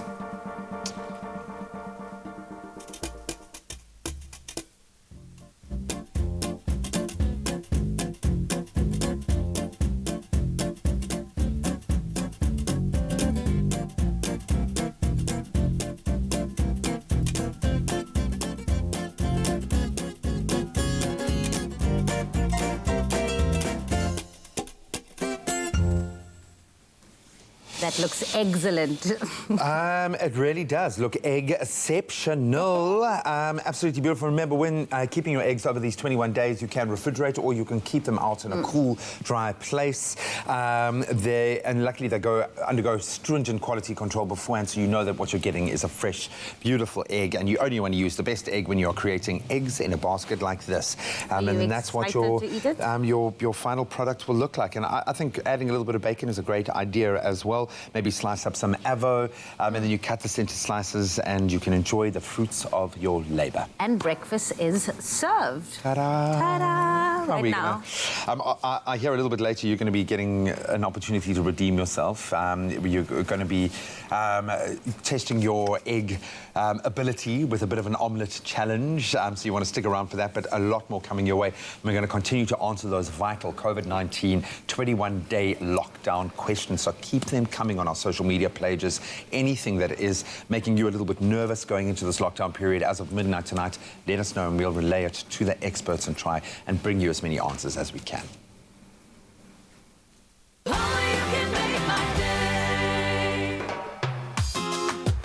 Find your smooth fortune with Tropica. Buy a Tropica, follow the entry details on the pack and stand a chance to win your share of 1 million rand in prizes, such as a trip for two with KLM to Amsterdam, LG G8X cell phones, LG TVs and dishwashers, guest vouchers, guest watches and accessories, plus the smooth grand prize of a Suzuki Ignis. The more Tropica you buy, the more chances you have to win. Tropica, nothing smoother.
It's my feel-good breakfast show.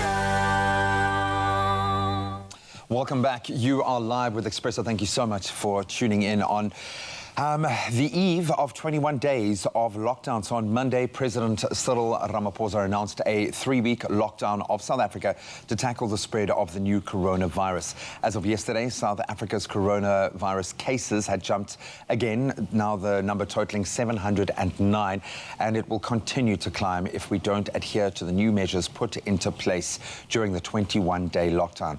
Here to tell us a bit more about the national lockdown and to answer some of your questions, please welcome interim federal leader of the Democratic Alliance, John Steenhuisen. John, welcome during these crazy times.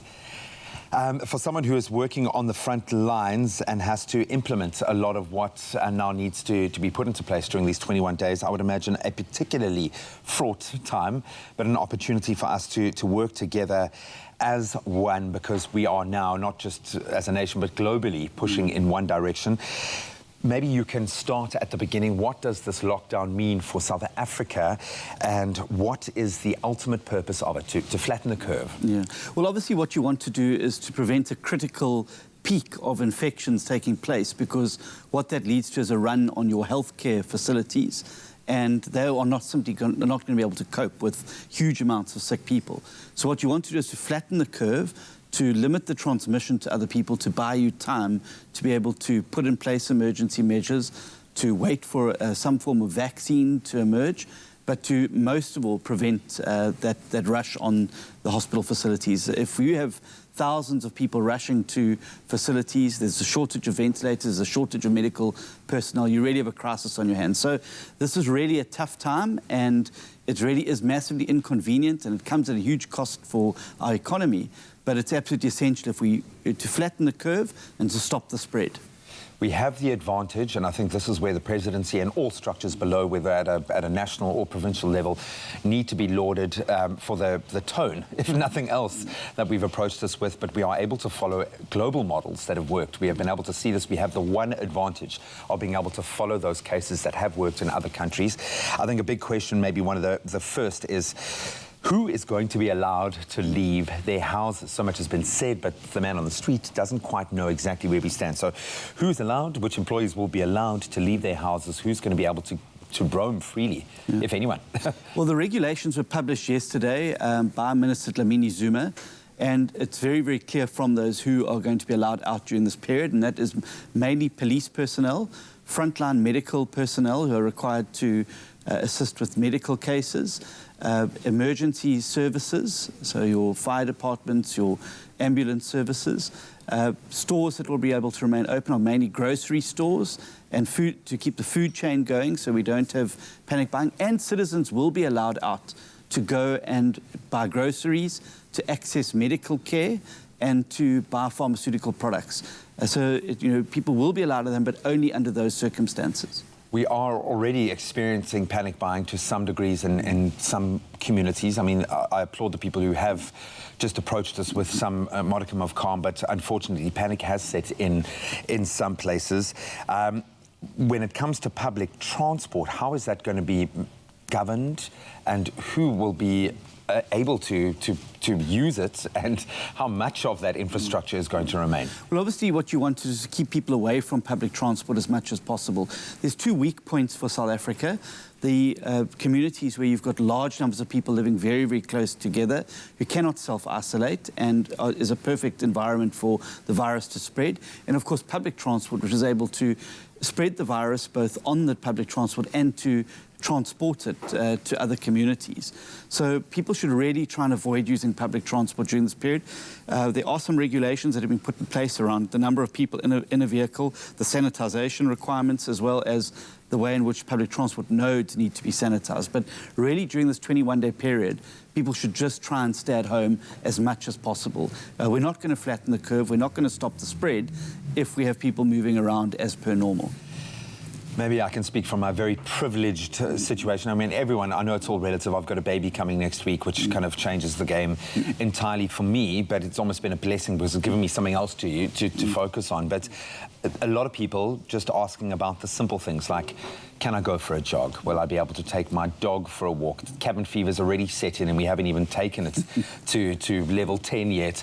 What are the basic things that I can do during this time? Well, it's unfortunately a little bit confusing because we had two different messages. We had the health minister telling us one thing and Minister Cele telling the nation another thing about dog walking and jogging. So Minister Mkhize said that you can take your dog for a walk. He said you can go for a jog, but not too long and don't congregate. Minister Cele said nobody's allowed on the streets. So this also needs government to have one stream of communication, I believe, where you're getting one definitive set of answers for people. So my understanding from the regulations is that it is a lockdown and people should not leave their homes unless for the reasons set out, food, medical care, or emergency requirements. So we're hoping that today, during the course there'll be some definitive answer from government about what they can be. But people should really try and stay indoors. And what's good for some has to be good for everyone, unfortunately. So while you might think you have the freedom to be able to roam and you live in a spacious area and others don't. And unfortunately, we need a blanket approach. We've had a myriad of comments come through and questions. Terry Ann Arns is saying, I want to know what happens to parents who are divorced that have kids who need to visit their dads or moms. Will there be special consideration for something like that? Well, of course, people need to make an arrangement. I don't think it's good for children to be moving between homes during this period. if we're going to flatten the curve and stop the spread, we need to stop the movement of people. And I think what parents, I happen to be the father of 2 children from a previous marriage, so I made arrangement that the children during this period will stay with their mom. Once the 21-day period is over, they can come down to me, and if there's a further lockdown or further quarantine times, that they would obviously spend with me. But I think it's something that has to be negotiated with parents at this time, and they have to be responsible about how we manage the spread of the virus, particularly with young people who may not suffer from the symptoms, but can become carriers of the virus. Yeah, no, I think I'm constantly struck by needing to keep my mom safe, but needing a resource where my boy can stay, and how do you manage those tricky waters? Saffron Fish is saying, good morning, everyone. My family and I are supposed to move into our new home on the 1st of April. Will this be allowed or only once lockdown is over? I'm assuming... Yeah, that's off. It has to be complete lockdown. And again, you're going to come into contact with movers, with people who are moving furniture in and out of your... The moving companies are not going to be allowed to be out on the roads moving people. It's non-essential, and unfortunately, Saffron's going to have to delay the move. You're going to have to wait, but you're not alone there, so at least people can empathise. Adele Erlang saying, hi, everyone. May employers apply the no work, no pay principle for people who are unable to work from home, i.e. salespeople? Yeah. This is murky waters. Yeah.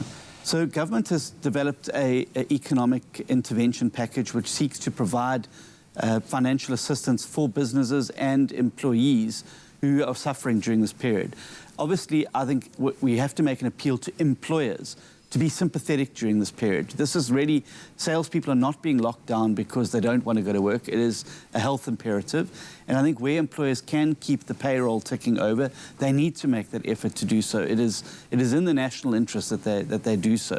And obviously there's going to be a lot of tricky labour law during this period because, as I said, this is not something that people can choose whether they go to work or not. It is a government edict. Maybe I can ask you this, and maybe these are the questions you are asking as well, but where do we go to? Who do we ask? Yeah. Can I get to the hospital on this day? Who do I get that permission slip for? What is given as a permission slip? Who do I get communication from? Or do we have to wait for communication to come from the presidency and filter down? Well, there's a number of websites that have been set up around the country.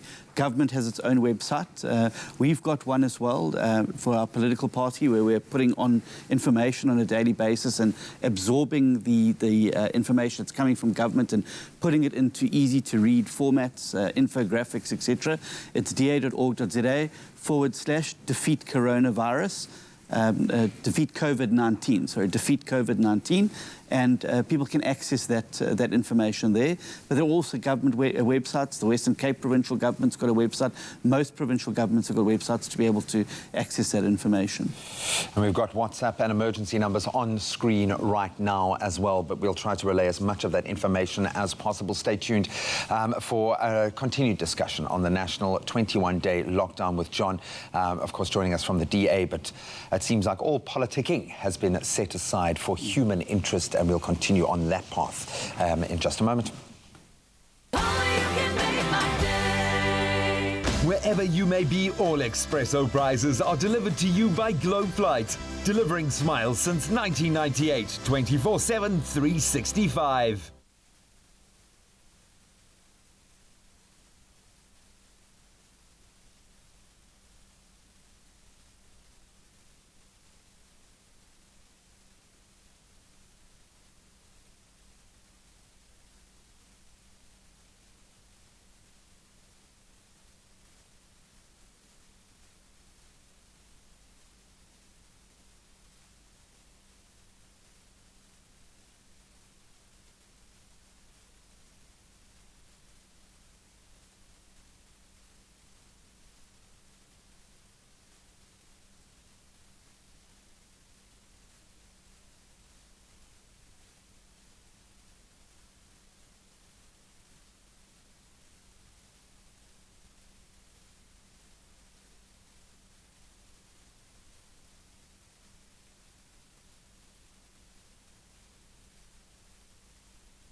It's my Feel Good Breakfast Show.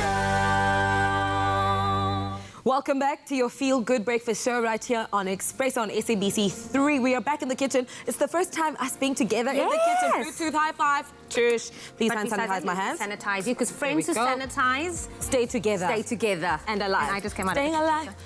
No. Today we're making an Indian-inspired whole roast cauliflower using BeWell's original tangy mayonnaise, because believe it or not, mayo is a whole lot more versatile than you might think. The basic gist of what we're doing is making one of the tastiest cauliflower curries you will ever taste. And we're serving it with some naan on the side to scoop up all that delicious sauce. Now, Jamie, you have all the ingredients for us. I can already see you can't speak because your mouth is watering. It's watering, literally. Amazing. But we're going to start off with the cauliflower. So we're gonna do this together. Okay. So over here we have double thick vegan yogurt. Okay. And then we're going to add in, of course, the hero of the dish, 2 spoons of this. 2 scoops of BeWell tangy mayonnaise. Again, going to get that tanginess into it. And then we are going to throw in our spices, which spices do we have here? Yes, we have masala and coriander powder. So that goes in over there. And then we're going to throw our garlic and ginger paste in as well. So you can scoop that in. Got it. Some turmeric goes in as well. Oh, I love the turmeric color. It's so pretty. Really? You're going after the color? You're not going to say you like the turmeric, but okay. I love it as well. But I mean, the color is just like a pop of, Absolutely. inspiration. And then the coriander as well goes in over there. And then some salt and pepper to taste. Now, this Obviously, is what... This is of salt. Yes. This is the coating for the actual cauliflower. So this is not the base or not the sauce, but it's going to be giving you that nice yellow color that's going to roast. So you're going to... Klits, Macy, klits. Daar kom. So your mommy's so proud of you right now. You know what? I've never cooked so much in my life, more than here on the show. And now you live on your own, so you need to learn how to cook. But that's actually, I know how to do the basics, but this is like some gourmet stuff. Hey, girl.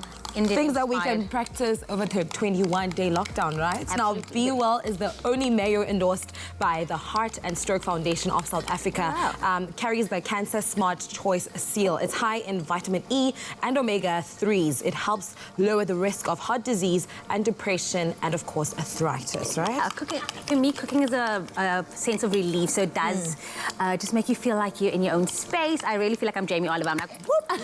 It's therapeutic. It is. It was so nice music.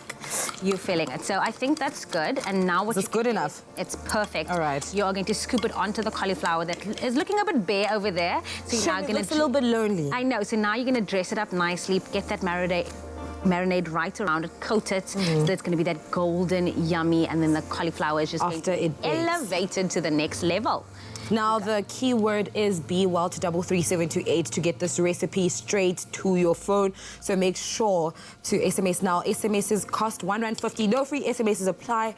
And for T's and C's, you can visit expressoshow.com. Girl, you are coating that like I've never seen anybody coat it before. It smells absolutely delicious, so I want as much of it as possible on this cauliflower. Yes, and like you said, that turmeric gives it that nice yellow color. So once you pop it in the oven for about 30 minutes, it's going to get that golden effect to it. And you can even play around with it, because this is what I like doing with Luca, right? I always give him vegetables, then I dress it up like it's not a vegetable. So he'll be like, Mama, what is this? Well, he doesn't speak like that. Then he's going to think it's like, oh, what is this? Meanwhile, it's a cauliflower. Do you like cauliflower? I do. Did you grow up eating cauliflower? My mom used to make cauliflower with white sauce on a Sunday, part of the 7 colors, everything. So I feel like this is also a nice take on the cauliflower dish. So once we got that nice and marinated, what we're going to do is pop it into the oven for about 30 minutes, and then we can go on to make our marinade, or that nice little paste that we're going to all love and enjoy as well. So over to this side. Are you good, Mama? I am good, but you know what? I just want to perfect this. You go ahead, and I'll carry on with this. So over here I have, I'm just going to turn up the head a little bit. I have started with my onions. So nice sauteed onions into the pot over there. And then we're going to make a little sauce. So we're going to put in some ginger and garlic over here. Scoop that in. I always cook with garlic. Garlic I have to start with onions. We have onions in the pot. Onions, ginger are my go-to, and some peppers sometimes, depending what I'm making. Every food always starts with that. Like, no matter what I'm making, whether I'm making a smoothie, a beef stew, anything, it always starts with the same. Then what we're going to do is we're going to throw in our spices. So again, it's like masala, our coriander powder, some cumin, and then of course some paprika. We're going to throw some paprika in this as well. So all our spices goes in. So it's a little bit hot, yes, spicy. Hot and spicy. You like it hot. Like yes. You like your man's. Do you like your man's hot? Medium. Do you have a man's? No. Are you practicing for when you have a man's? No. I'm practicing for where. Leave me alone. Okay, so that looks nice. I like it. I like the brown. The onions are brown. It's a beautiful color. And then what we're going to do is we're going to throw in our tomato puree over here. Ooh, look at that. I can't wait for the final outcome of that gravy that you're making. And then we're going to throw in some sugar. Ooh, actually, you know what? Some sugar. Oh, because we're using tomato. I'm going to throw my curry leaves in as well on the side. You can do that. And then the sugar goes in last because you obviously want to spice up that tomato puree. Yeah. And then some lemon juice as well. And now mix this all together. Would you like to add a little bit of salt and pepper to taste, or are you going to do that a little later on? I'll do that a little bit later on. Okay. And then just get that. And then when do we add our coconut milk? Right now. So you're first going to give that nice brown, stew it up a bit, get it golden, leave it in for like 2 minutes, and then just slowly throw in that. Finally. Yeah. The coconut milk. Okay, while that cooks, let's take a quick recap to see how we have reached this final stage.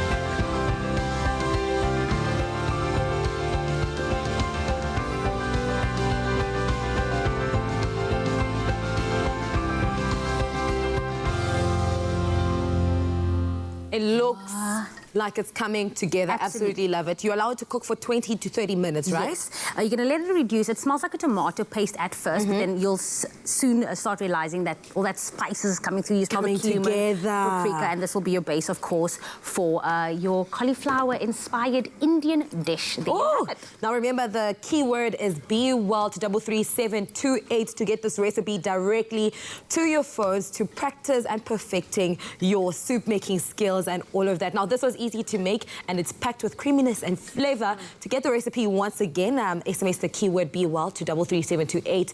Enjoy a mindful meal that doesn't compromise the planet, your budget, your taste buds, and share your creations on all our socials today. We're going to take a quick ad break, but when we come back, there's so much more right here on your Feel Good Breakfast Show.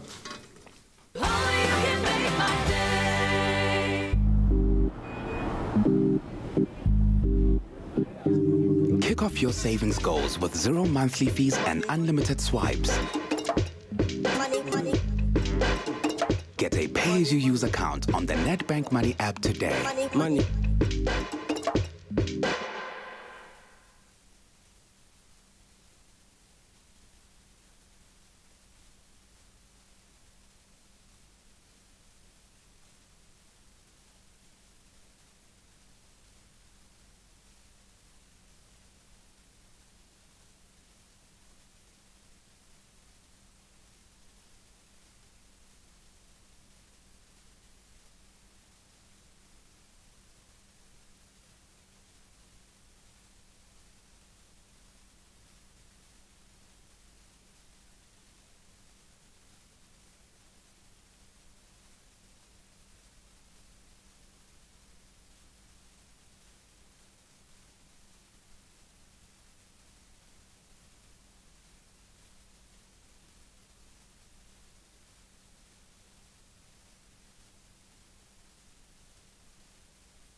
Welcome back. You, of course, are still live with Expresso as we continue with our discussion on the national lockdown starting at midnight tonight in an effort to curb the spread of the coronavirus, to flatten the curve. Please welcome back interim federal leader of the Democratic Alliance, John Steenhuisen, who I've been plugging for information. Thank you. This has become quite self-indulgent, so I really do appreciate the time with you. But there are some key questions that I think all of us are asking at the moment. Maybe one of those that is very front of mind.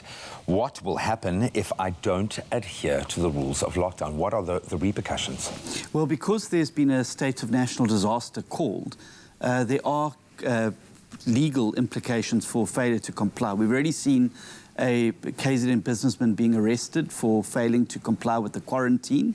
But if people... And tried for attempted murder. Attempted murder, which is severe, Which is essentially it, because we must understand, while we may feel healthy and the virus may not affect us, if we exit our homes and we come into contact with people with compromised immune systems or elderly people, we really put them at great risk, Graham, of serious infection. To handing out a loaded gun and just waiting for it to fire. What if I have an emergency or I'm receiving treatment for a more severe condition that I regularly go to? Will I need a pass? How will I be able to access the medical facilities that are unrelated to COVID-19? Well, people would still be able to go out and receive medical treatment, and that is why the regulation says that that is one of the reasons you could leave your home. So if somebody does stop you, you just indicate I'm going to Clinic X or Pharmacy Y to obtain my medication or to seek medical assistance. What you don't want is people at home with serious medical conditions unable to access the treatment they want. So people will be able to seek the medical treatment, and that is also why hospitals, doctors, nurses, pharmacies are going to remain open so that our citizens can access I don't have to consider a home birth. I'm not going to have. No, you're very lucky, Graham. You can be hands off on this one. We are going to have a great number of police and army personnel patrolling our streets. I think that's an area that just on its basis point makes us quite nervous. We're not used to being policed, or maybe it conjures images of a time in our history that we do not want to connect with again. And I've got to speak openly about that because this is something that does worry me. Will I need to show my identification? What kind of treatment? Is there a mandate as to how we are going to be treated during this time of, now that a national state of emergency has been declared? What rights do we have in that space? Well, nobody in peacetime wants to see the police and army on the streets. It's a really disconcerting feeling for everybody, but we must understand we're in uncharted territory, and we're on a wartime footing, basically, against a virus that poses significant risk. Probably the greatest threat. It's our greatest threat in post-democratic South Africa.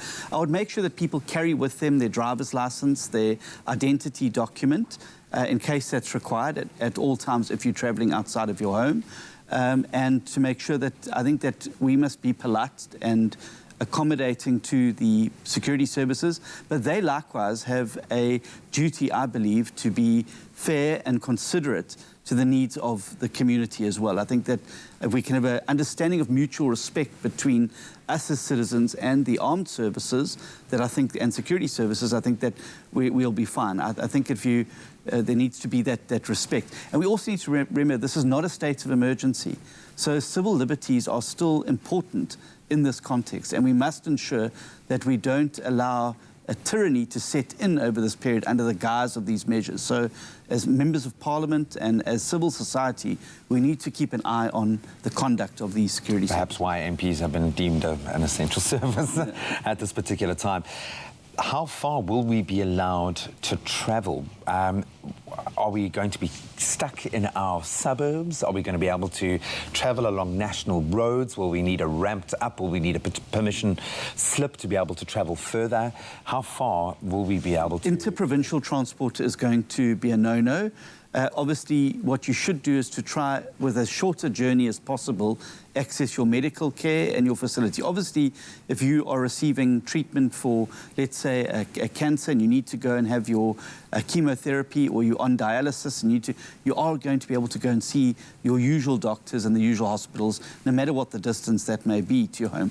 But people should really just try and be clever and smart about this thing and limit the distance that they have to travel and limit the interaction with other South Africans during this period. The quicker we can get a handle on it, the quicker we can go back to normal. Yeah, flatten that curve and end the 21 days or ensure that it doesn't get extended, because that is also a possibility that could be out there. Let's get into a few more of the comments that you thankfully have been putting through this morning. So thank you so much for everyone who's connected. This coming from Molo Shabalala saying, is it true that today at 4 p.m. people should be at their homes by that time? Will we be restricted up until at any point before 12 o'clock tonight? No, the measures come into place at midnight Thursday evening, this evening. But really, people shouldn't be using this as a time to YOLO. Yeah, for sure. But people don't have your block party tonight in please preparation. Just make sure that we are limiting already the number of people you come into contact and making unnecessary trips or unnecessary panic buying is not required at this time. You will be able to have food and water and all your essentials. Supermarkets will remain open. People will be able to access those things. But from midnight tonight, the regulations kick in, but it doesn't mean we can't be doing what we can to flatten the curve now. Right now.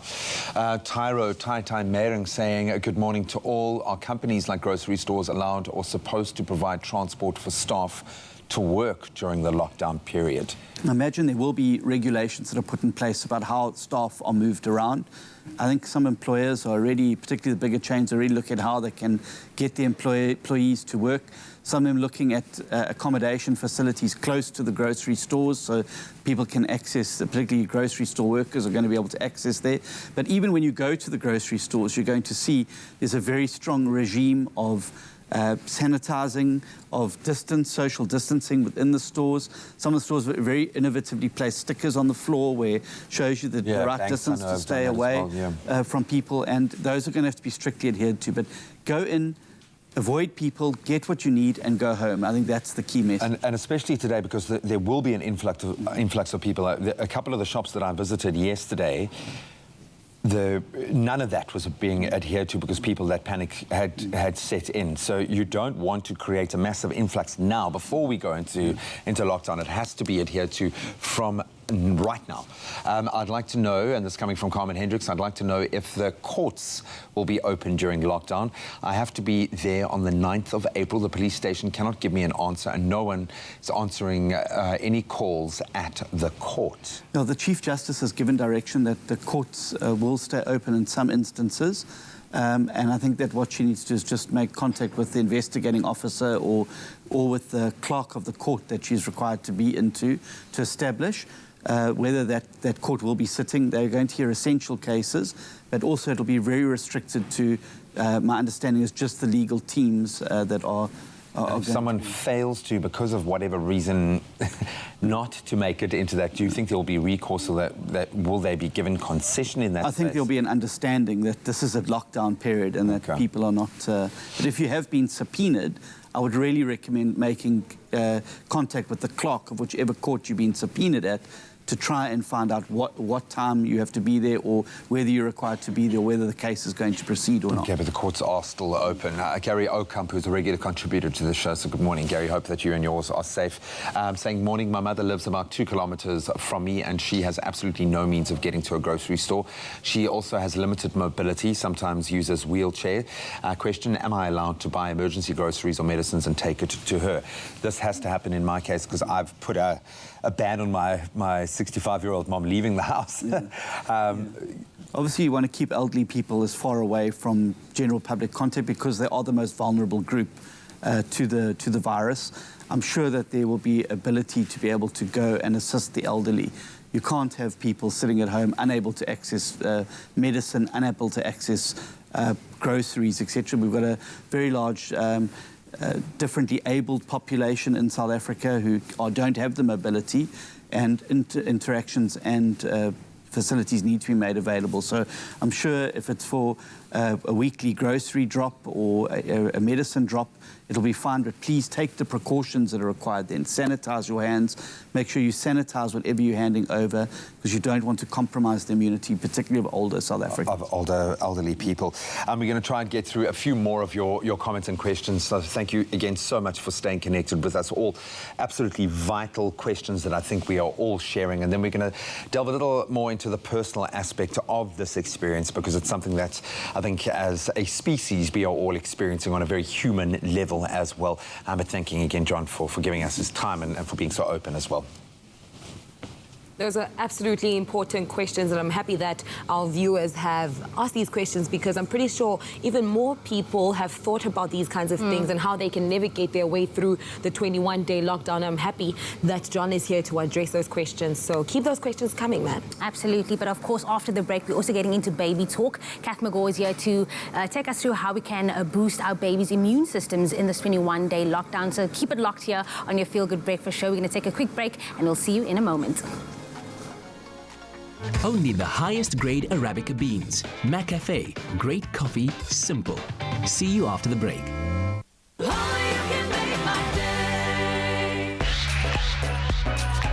Find your smooth fortune with Tropica. Buy a Tropica promo pack, enter now, and stand a chance to win your share of 1 million rand in prizes and the smooth grand prize of a Suzuki Ignis.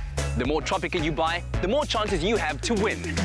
Also catch the new season of Tropica Island of Treasure Curacao every Tuesday, 7:30 p.m. on SABC3 from the 3rd of March. Tropica, nothing smoother.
It's my Feel Good Breakfast Show.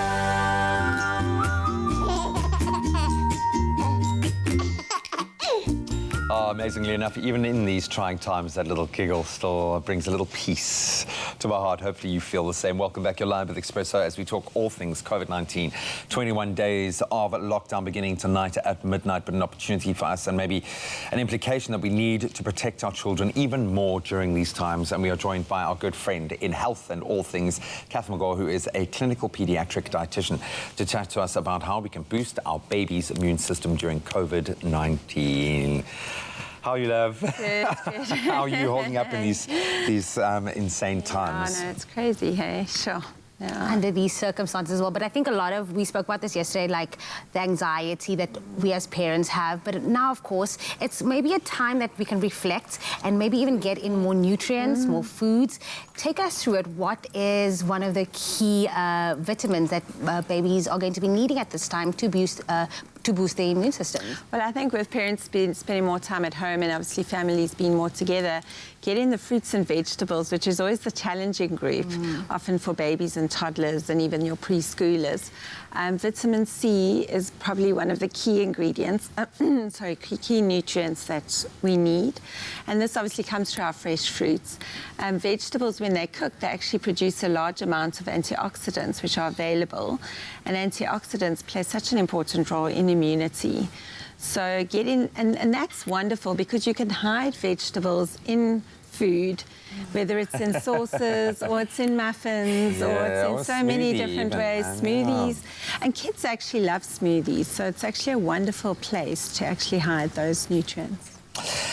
Which foods, fruits, vegetables contain those key nutrients? What should we be cooking? So obviously what is seasonal at the moment, which is what you're going to have access to in the shops. So we are going into a kind of change of season. So you're starting to see nanchis and oranges and those sort of fruits become available. Apples are readily available and very high in vitamin C. So those are wonderful to use. And then your orange veggies, your green veggies. Broccoli is wonderful for boosting the immune system. Well, broccoli is also wonderful for detoxing the liver. Okay. And that's wonderful cooked, so you can, again, hide that if children are not wanting to eat a whole sprig of broccoli. And I think with families not having as much access to restaurants, takeaways and things like that, they are starting to look more for cooking, recipes, and so start to become creative with what you do. And kids are going to be around cooking in the home, some of them for the first time. I like what you said, because we do find that often we want to sugarcoat it, not sugarcoat it in that sense, but want to dress it up. Literally put sugar on it. Put sugar on it sometimes. But maybe bring it to how important is breast milk and baby formulas in this time as well? So I think, obviously, if you are able to breastfeed your baby and you're still breastfeeding, I wouldn't suggest stopping now. Now would be the time to step it up, even increase the amount of breast milk that you are giving your baby. If you're not able to breastfeed or you haven't been breastfeeding for a while, then a good formula that contains all the good nutrients needs to be a part of your baby's diet still, because it still plays a very, very important role. The wonderful thing, though, with the breast milk is that it's an immune boosting. And so what you develop immunity to, your baby will get through the breast milk, which is wonderful. So what would you suggest mom eats during this breastfeeding time? Okay, so if mom is breastfeeding, whatever she eats and the nutrients that she's eating will go through her breast milk. So one of the nutrients that are wonderful is lutein, which is found in your green veggies. Okay. So we definitely want moms to eat a lot of that, because if she eats high amounts of lutein, her breast milk is high in it, and if she doesn't eat it, her breast milk doesn't have any of it in it. Wow, okay. So it's directly related. Maybe, because I mean, there's a desire to want to talk in very big terms now, because what we're going through is a very big thing, almost an existential crisis. But if you're struggling on a very practical level to get your child to eat healthy things, what would you recommend in your experience is a good way to do it? Well, firstly, I think children mimic, so they copy what they see. So you need to have those foods and eat those foods. Don't see this as a time to eat junk food, and use it as an opportunity to actually make your family healthier, make yourself healthier. So that is the one thing. Children, and also because both parents are often at home, siblings are at home, so we're not running around going to this extra meal and that extra meal, and the little ones copy what the siblings do, what daddy does. And so it's really important that people start to mimic what they want in their children. You're saying, I'm going to have to start eating broccoli. Basically, this is the bottom line, yeah, okay. But I think maybe now it's just a time to explore those smoothies again, and explore making... Smoothies, honestly. It's the best change your life. To absolutely. And like I say, baking veggies into baked products is wonderful, because the antioxidants are very active in the baked form. I mean, we made this morning a beautiful spinach and feta pie, our own pie. Just very quickly, any advice that you want to leave with parents now in a very broad sense? I think it's just relax, rather see this as an opportunity to reconnect. We always talk in nutrition, go back to basics, and it takes 21 days to create a habit. So let's use this time to create healthy food habits during these 21 days. Kath, stay safe, stay healthy, look after you and yours during this unprecedented time. But thank you so much, some real pearls of wisdom there. An opportunity not just for your child to have a healthier diet, but maybe for all of us to squeeze in a few more greens. Stay safe and stay warm and comfortable. Now, Loungewear has gained a whole drawer of its own in our weekend and off-duty wardrobe. It's the buzzword that explains the easy-to-wear, comfy clothing that we can lounge around the house in, but not compromise on style, warmth and comfort. Chilling out while staying warm is key with Woolworths, and their easy loungewear is perfect to get you through the next 21 days of national lockdown. Now, joining me in studio this morning is Shiraz, ready to unpack this trend. How are you doing? Good, and you? Staying safe? I am ready. I am ready for the lockdown, girl. Now, please take us through this change for both men and women and how it will take us through the national lockdown. So firstly, it's a trend that's been around for a while, hey? But I must just say that this is the time to really zone in on it and really take full advantage of just lounging around in your loungewear. I've got a few key pieces here for the ladies, but just to speak to the gents, I would say a hoodie is essential. Yes. A good pair of grey track pants and just a good like snood type top, even in like a black or like in a navy blue. Really good key colours, as you can see on screen right now.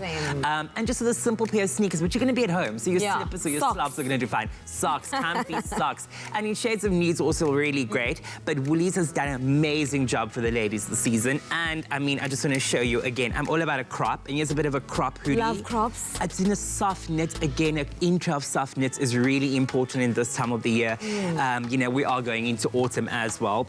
And we are definitely going to be getting colder during these 21 days. Yeah. Also warm, but it's very light in material. Yes, because you're going to be lounging around at home, you know what I mean? You're just going to be taking it easy. Also, that teamed up with a good pair of joggers is really great. And also, this is that type of vibe that you can go from literally waking up in the morning, getting coffee and breakfast ready, doing what you need to do for the kids for the morning room, because now you're at home, and then just lounging around the rest of the day. I love it. I love the colour and I love the white details on it as I love a bit of detail on the side, but here's a piece that I know you're gonna love. This for me is a cute little sports like loungewear styled little dress. Cute and comfy. I mean, even though you're in lockdown, doesn't mean you can't look great.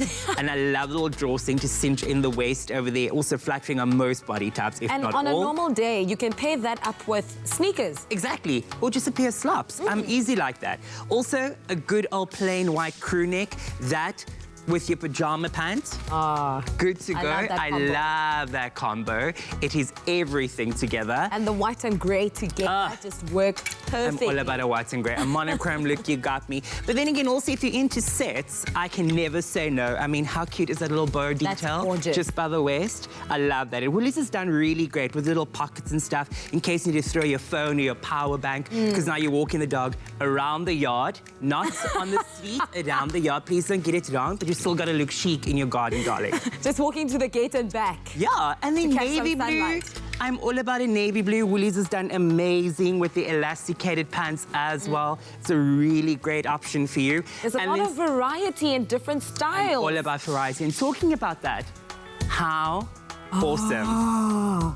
Gone is the white robe. Everyone needs a fluffy little hooded zip up with little pockets in the morning. You know what I mean? Back in the day, the grannies and the aunties would stand in the kitchen in their gown. Now you can do it with this beautiful little fluffy hoodie. I love it. And I love the rose gold detail, soft, subtle touches. Woolies has done really amazing work with this collection. I absolutely love it. And I'm so excited for it because it's perfect if obviously many of us or people at home will be working from home. Exactly. And some will be lounging around, chilling on the couch, you know, binge watching so many things. So this is perfect. Now, out of all of this, if someone wants to go out and get just one essential, not one essential piece, perhaps a set, which one is your favorite? And that you can mix and match and you can make your own, maybe with a few new and a few old. Something that I would definitely go for is a good pair of tights. Oh, leggings, better known as a pair of leggings. Yes, definitely really, really good with that. A tank top. Can never say no, and a JT one, as we would call it. Wait, is that paired with shorts? Are those shorts? Those are some cute shorts over there just hiding behind there. But what, again, I would do with that is just to change it up. I would just do a really plain V or crew neck. Little soft touches like this to change it up from day to night. It's also a great way to do it. And then everybody needs a good old two-piece tracksuit. You know that J-Lo style back in the day? That is it. Again, hoodie has nice detail in the back and the front. It's really, really cool. And this track pants, again, the detail at the bottom has got that turn-up vibe. So it really does help one. Again, just to like, you know, jazz it up a Just bit, even though you're under edgy. lockdown. Yeah. On lockdown. So those are my essentials. A good tank top, a good pair of jeggings, aka tights, a two-piece tracksuit, and then just some plain, tops and stuff that can work really well. And again, Woolies has it all. One shop, go in, get it, and you sorted for your 21-day lockdown. Thank you so much for hooking us up, Shiraz. This is absolutely amazing. I love that you also featured short in it because I'm a short girl when I'm at home. Now, we hope that we have elevated your style. You can shop all of these luxurious loungewear and sleepwear looks at Woolworths. The shops might be closed, but you can definitely shop online or on the Woolies app. Take care, and please remember to keep warm. Looks so good. Thank you so much. Yeah, he's so good. I love Shiraz. Shiraz, you are so good at what you do, my friend. It's absolutely awesome. You inspire me. I almost want to go out and buy a whole lot of ladies' leisure wear. It's crazy. So we are getting real here, and maybe I'm still in denial a little bit because I've got two pups that I desperately feel that need to be worked. But one of the things that we've got to wrap our heads around, obviously, it was initially announced that we'd be able to go for jogs, take our dogs out for a walk. But after clusters had met and discussed this further, it was announced by Becky Cele yesterday that no dog walking shall be taking place. But around these confusing times, as John has said, we might get further information being fed to us. So it's a day-by-day, moment-to-moment, minute-by-minute process, and we're hoping to get at least one stream of information. And maybe you can start by going to the government's website. We're given information about the DA's website as well, local government, and maybe that's a good place to start. Don't get your information definitively off social media, off WhatsApp groups, but rather go to official websites of government bodies, and I think that's a good place to start. But we're going to continue to chat with John after the break to answer a few more of your questions. Thank you so much. We've had so many questions coming through, and we can relate, so please keep them coming. Expresso Morning Show Facebook page is where you can land.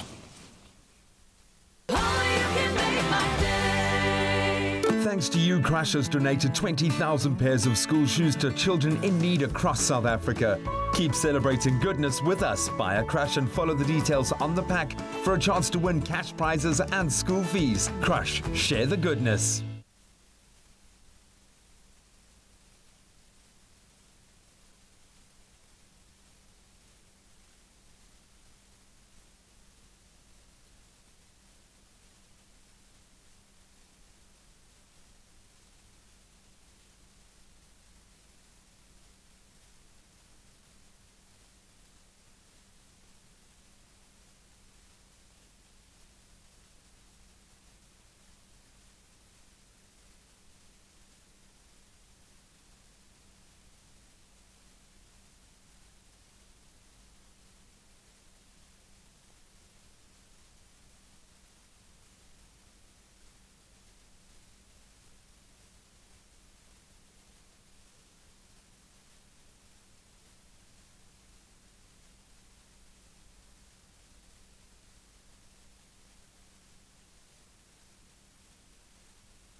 It's my feel-good breakfast show. Life is a feast full of flavors. Choose a mayonnaise that's jam-packed, full of flavor, and that satisfies everyone's taste buds. Be Well's delightfully delicious mayonnaise is naturally cholesterol-free, high in omega-3 and contains no eggs, no preservatives, and is gluten-free. Enjoy a healthy life full of exciting flavors. Choose Be Well. Love, food, life. Welcome back, all you beautiful people. You're still keeping it locked right here on your Feel Good Breakfast Show. Happy Thursday, happy Klein Vrydag. We are back in the kitchen now. If you haven't tried Be Well's extensive range of mayonnaise, then you might not want to after this, because not only is it naturally gluten-free, but it's also egg-free, dairy-free, and 100% vegan-friendly, which we all love. It's become the taste we really love here on Expresso, because it's not only really tasty, but it's also very healthy as well. Now we're going to have a little taste off, because because Be Well claims that it has a range that will suit all your taste buds and your palates, and so we decided to see if that's true. So you're already sanitizing, Mama, let's sanitize, because I'm gonna let you taste it out. So we have some nice crackers over here, some carrot, celery sticks and cucumber, and you're gonna take me through what it is that you taste in it. Are you ready for this? I am ready. Okay, so I'm gonna close it. Close or open? I'm gonna open it, and you're gonna close your eyes, and you can choose any one. So. I'm going to start off with the carrot. Yes, and you're gonna dip it in. Which one is this one? You're gonna tell me what you first, and then I'll tell you what it is. What are you tasting? Tanginess. Tangy. Yes. Is that it? That it? Am I meant to guess the flavor? Yes, you can maybe guess the flavor. Like medium tanginess, extra, medium. Okay, so this is the olive and canola oil. Again, it's naturally gluten-free, nice and yummy, has that dairy-free, egg-free, but still very light on the palate, correct? Absolutely light on the palate, I love it. Okay, so that was the olive and canola one. We're gonna try the next one, so maybe you wanna go in with another vegetable. Cucumbers. Cucumber. Okay, pop it in over there. Just a little dip. Maybe you wanna scoop it in. Want me to scoop it in? Scoop it in, girl. Scoop it in. Which one is this one? This one is the reduced oil. So if you are looking for something that is like less oily, lighter, good for the taste buds as well, it is that. But what did you taste in this? I actually gave it away, but no. You actually really did. To be honest with you, between these two, maybe it's the different veggies that I'm using to taste it, but there wasn't necessarily a vast difference. Okay. Yeah. But then, of course, if you are trying to, just reduce fat in it, and you want to look after, the waistline for this 21-day lockdown, then you might want to go with the reduced oil. We're going to go on to the next one, and yeah, you're going to love this one. I know you. I know you're going to love this one. Dip it in. There we go.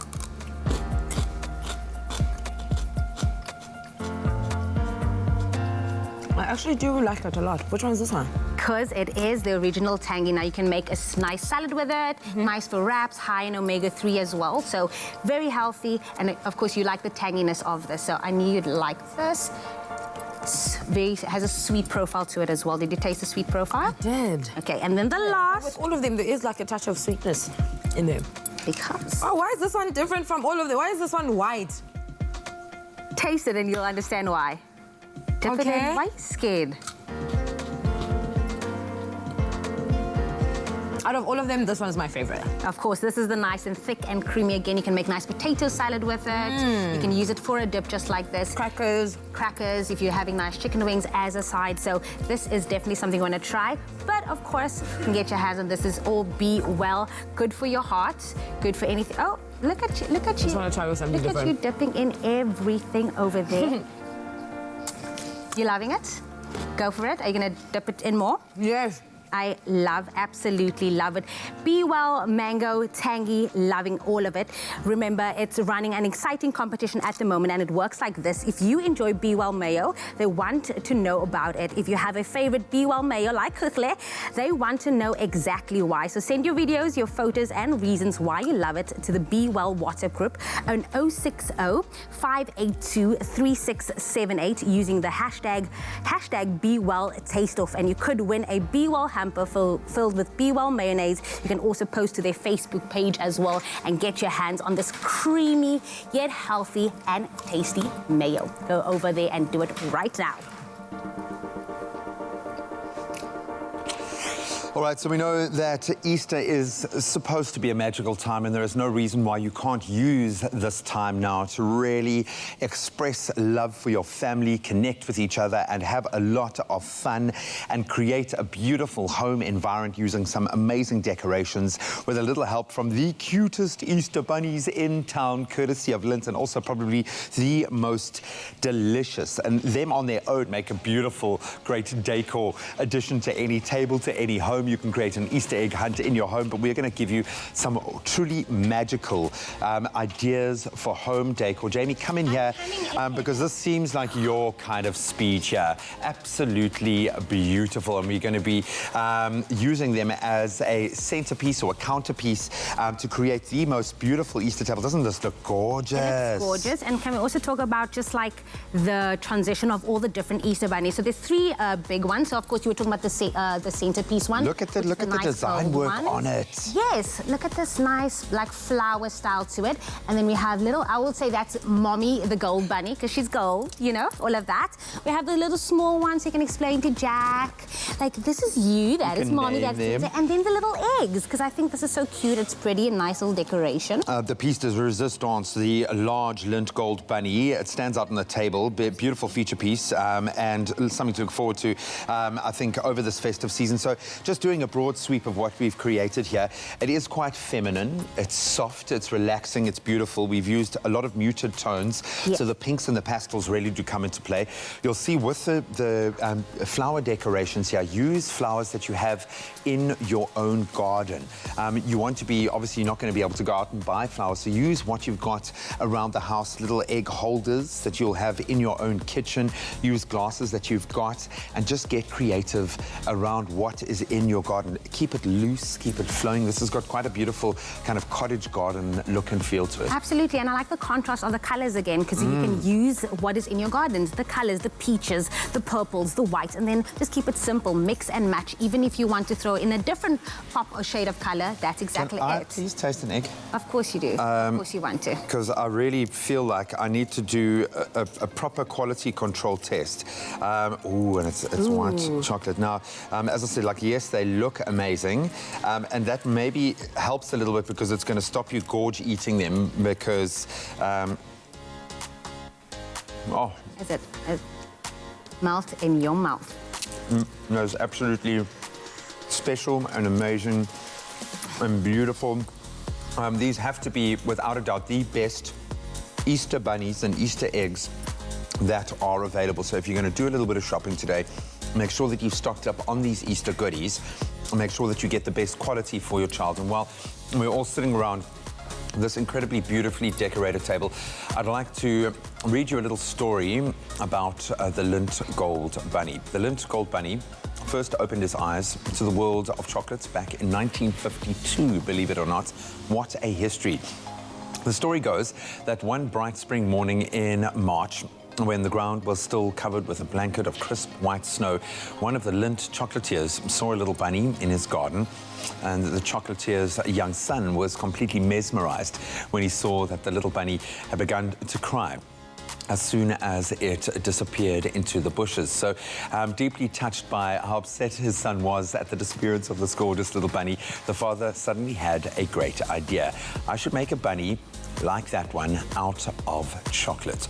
He made the bunny from the finest Lindt milk chocolate, wrapped it in golden foil, and put a little red ribbon on it with a golden bell around its neck, so when it would not get lost again. And when that bell rings, you can easily find it. And the chocolatier said to his young son, and so the very first gold bunny was born into existence, and now we get to appreciate that. And I think that, for me, brings to bear the importance of all of this. It's an opportunity to connect with your child. We know that Lint's beautiful Easter range, an entire range, makes them the perfect decor addition to your Easter table. It's also perfect for hiding on Sunday morning when it's time for the Easter hunt, just to share the sweet treats with your loved ones. Remember to share with them happiness and love. What a way to bring calm, love and comfort to your home. I am going to stock up on all of this, so when it comes to Easter, I have chocolates for everyone. Oh, well, I think there's just enough to spread throughout our entire Expresso family here, but I've got to say a big thank you to our design team and to Lint for bringing a little bit of calm and peace and joy to our own Easter table here, and hopefully that's inspired you to do exactly the same thing. Now, the all-new Suzuki Espresso allows you to live your life your way and to explore the real you, taking the road less traveled and, of course, living life to the fullest. With its bold and funky features and SUV crossover capabilities, the road to your next adventure awaits. Whatever you do and wherever you do it, do you in a Suzuki Espresso. Expertly engineered to travel the gravel between you and your destination. Beneath its SUV styling, Espresso's off-road advantage is its 180mm ground clearance, allowing you to master the dongas, water traps and dips of those dirt roads you need to travel. Whether for your work, visiting family in the country, or just because this land is our land and there's just so much of it we still need to see, the off-road design of your Suzuki Espresso makes it a car built for you to take you on your own road and do what reflects you. With a bold design, attractive SUV styling and rugged exterior kit fitted with ultrasonic sensors in the rear bumper along with a reverse camera to detect obstacles with warning sounds to keep you aware of the distance and obstacles. Every ride in this city slicking or dirt road traveling SUV is an adventure.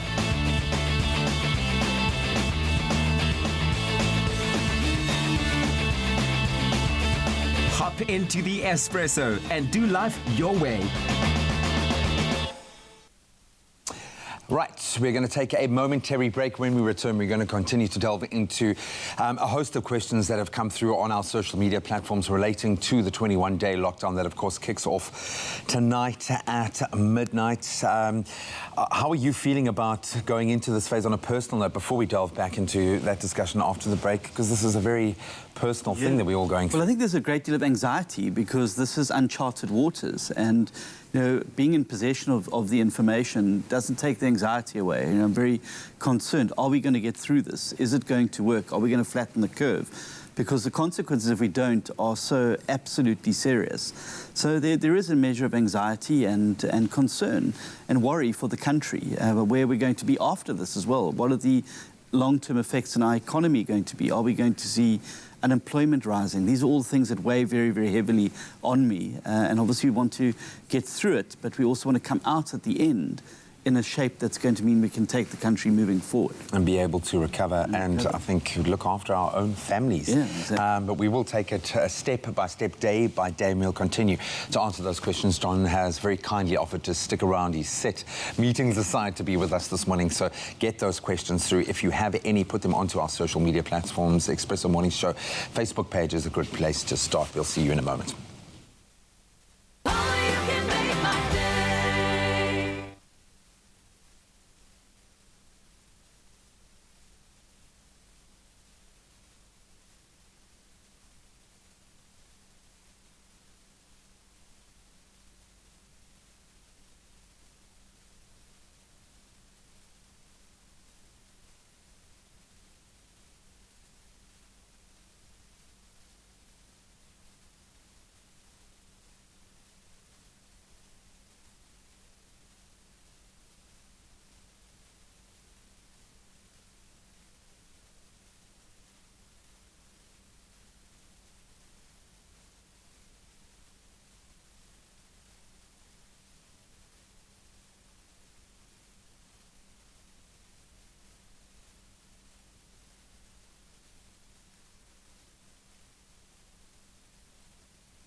Hey, babe, check this. Fascinating. You know, I don't mean to brag or anything, but Don't ruin the moment. Prevent allergies or cold and flu with fast-acting powder nasal spray from the Nexa range. Brought to you by Pharmadynamics. It's my feel-good breakfast show. Welcome back. Thank you once again for staying connected. Well, we can stay connected to you. Still going out live. It's your feel-good kickstart to a brave new day, and many people having to be brave today as we do the final countdown to midnight tonight, where 21 days of lockdown will kick off. John has very kindly offered to stick around this morning, so we really do appreciate that. I know you are very busy at the moment. We've asked for comments, and we've had so many comments and questions coming through, so we're going to try to get through as many of them as we possibly can. John, I'm going to start with Siane saying, good morning. My concern is, are people going to attend funerals or what? As I speak now, my cousin passed away in Kuruman. I'm still going, am I still going to go to Kimberley to attend the funeral? No? Well, of course, yeah, funerals can still continue, but they're very limited. They've limited the number of people that can be at a funeral. But you don't want to have large people congregating. So people need to try as far as possible, limit the number of people attending. But certainly if travelling to a funeral, you won't be able to cross a metropolitan boundary or a provincial boundary. So these are some of the restrictions that to our lives that we're going to have to live with over the next few weeks and months. Let's go into murky waters here. Julian Grace saying, hi, what happens with our children when both parents work? Are childminders allowed to go to work? So if both parents do work in an essential service, what happens with the kids? Well, I think that what you should try and do is, as far as possible, accommodate a childminder in your home during the period so that you don't have the travelling that's taking place and the possibility of infection or cross-infection. Particularly if in homes of people who are providing the essential services coming into contact with sick people every day. If you can try and accommodate your childminder in your home during the 21-day period, I think that will be the best case scenario. You have to limit your exposure then when you move out of that space. And again, spare a thought for those people who have to continue to work. Amelia Williams saying, I want to know what I should do about the lockdown. I have to wash my neighbour of 85 years old who is staying with her son and grandson.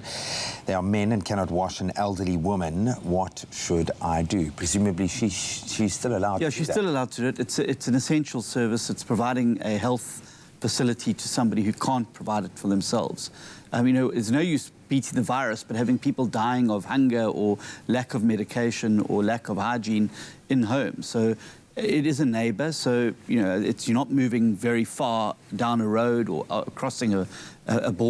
A boundary, yeah. We've got to be compassionate and caring during this time as well. Particularly of those who are the most vulnerable in our society, who can't take care of themselves. So it's going to require a special compassion from all of us to understand these people's plight and to be able to assist where we can. And reinforces the idea of why we need to prevent the curve from the trajectory from going up, because we need those essential services for people who are already sick and at risk. Katniss hitting a major nerve here. I feel like we are being prepared for something that could last longer than 21 days. Well, that is a possibility, and it can't be ruled out. The 21-day period, I think, is the right period to try and contain the virus. But of course, if people don't abide by the regulations, if it doesn't work, it's going to have to be extended. Because if you look at the scenes coming out of Italy now, that shows you what happens when the flattening the curve doesn't work. You have bodies piling up. You have people dying. You have large runs on hospitals. People being turned away. People being turned away. Not enough ventilators, not enough medical personnel. So we've got to get through these 21-day periods. We've got to be calm, deliberative and disciplined as a nation to get through it, to prevent us having to extend it or from having to go through another lockdown period later in the year. Has the process of testing changed? Godfrey Abrams asking, where in the Western Cape can you go to get tested? Presumably the process is still the same. If you notice symptoms or feel symptoms, you phone first, and then presumably you'll be directed to somewhere. Is that still Yes, it's very important that people don't just pitch up at a healthcare facility. because and walk into a hospital room or into a doctor's room because you could be spreading the virus here. Use the hotline. The Western Cape has its own hotline. There's a national hotline. There's a website. It tells you the protocol of what you need to do and where you can access the testing. Obviously, as the World Health Organization says, test, test, test. What you want to do is roll out as much testing as possible. But you shouldn't be going to seek a test if you're feeling healthy and fine. There are limited numbers of the tests at the moment. Let's rather keep the testing process for people who are symptomatic. We're not saying everybody needs to rush out and be tested, but if you start to develop the common symptoms that are posted on the websites and the information, phone those lines and make an arrangement for a testing process to take place. Maybe tapping into a bigger common thread here and worry for a lot of parents, especially, and educators. Lucia Ramathunda saying, my question is, how is it going to affect our children's education? It's for our own good to stay isolated, but I'm only human to be saddened about the lockdown, and you are only human. We all share that sentiment. Are we going to be able to recover from this from a schooling and education perspective? To what extent? Because we homeschooling, and obviously my son is young enough for us to be able to do that quite competently. But where does this leave us post from our matriculants? Will concessions be made? Will we see exams being pushed out? How do you see us grappling with that bigger educational threat? Well, at this stage, the Education Department said that they're going to make up the time that's lost by shortening the holidays later in the year and to make up the time. They're relatively confident that if we get through this 21-day period, we can get the schools up and running again, we'd be able to still be able to have a solid academic year. Obviously, if things spiral out of control and schools aren't able to go back, we're going to have to find innovative ways to ensure that we're sharing literature. The cell phone companies have come to the party providing very cheap data. Pick and Pay and other places have provided websites where people can log on and access education. Amazon has allowed free access on educational programs and on children's programs so that people are able to keep their children stimulated at home. But I do think that some part of the day should be set aside by parents who are at home and are not stuck in a work environment on Zoom to spend some time going through the curriculum, looking at keeping the brains and minds of our young people working during this period. Keep the kids off the background when you are on Zoom as well, you know, keep them busy. Let's get real here for a second, because we're talking about everything as if we exist in a perfect world. Have there been lines drawn in the sand where we know, okay, this is failing, we're going to have to ramp up, we're going to have to do something differently? Are you getting a communication from government that we're not getting as the general public? Well, obviously there's channels where we're able to share information and to access it, and I think the President's been very good in terms of opening up the channels and being receptive to ideas. And, you know, we were able to, a week ago, put on the table some really good ideas about keeping the economy moving, and a lot of those have been adopted by government. So we're going to keep those channels open, and the President needs praise for that. Of course, the big thing that will tell us whether this is working or not is the infection rate. And that'll be plotted every day. Currently, we can see that the curve is very steep. We're jumping in multiples of over 100 now very, very quickly. What we need to see over this 21-day period is that being brought down dramatically so that we then understand that all the intervention is working. Obviously, if it doesn't flatten the curve, there's a potential we may move to a state of national emergency. The measures may become stricter over time, but these are obviously things that we can try and avoid if we all use this 21-day period to come together, stick to the rules and flatten that curve. I say this not to foster panic, but purely to drive the importance, the obligation for us to now toe the line and think about others ahead of ourselves. I think that's at the core of this. What are you most worried about? Why must we get this right now? Well, we must get this right because it has the potential to really spread very, very quickly. And in an environment like South Africa, we already have a health service that is on its knees. It simply won't cope with large numbers of sick people, and people will die, and there will be consequences of it. I think as well the economic consequences. If we have to stay in a period of lockdown for extended periods, the effect on retail, on manufacturing, on businesses being able to stay open is going to be really, really terrible. And that's why every one of us has to think about the broader community now. and understand that this is not a holiday period. This is not something that's happening in another country far away. It's not something that's, that's not real. It's here with us. And we either flatten this curve and beat this thing, or it's going to have long-term entrenched negative effects on South Africa going forward. So that is why people have got to understand, pull together, let's make this 21 days the ultimate show of Ubuntu and working together and beat this thing so that we can come out of it at the end saying, see what happens when we work together, we can overcome even the most damaging and dangerous things that face us and challenges that face us going forward.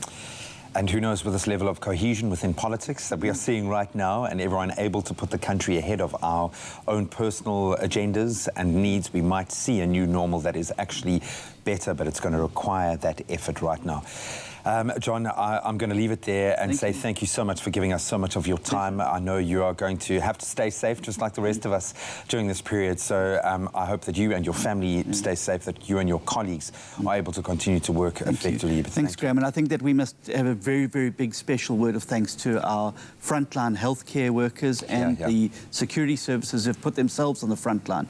The nation owes them a huge debt of gratitude for the work that they're doing, and I think that we must never shy away from acknowledging that sacrifice and work that they're doing. So to all the nurses, doctors, policemen and women, members of the SANDF, all those rendering frontline services, they must carry the nation's gratitude. Yeah, and when you feel that it's becoming too much to bear, just spare a thought for those that are being forced to work for our good right now when we get to stay home and stay safe. There is always an opportunity to put another person ahead of yourself, and we are being given that opportunity right now. We have to do it because we have to, and we will flatten the curve.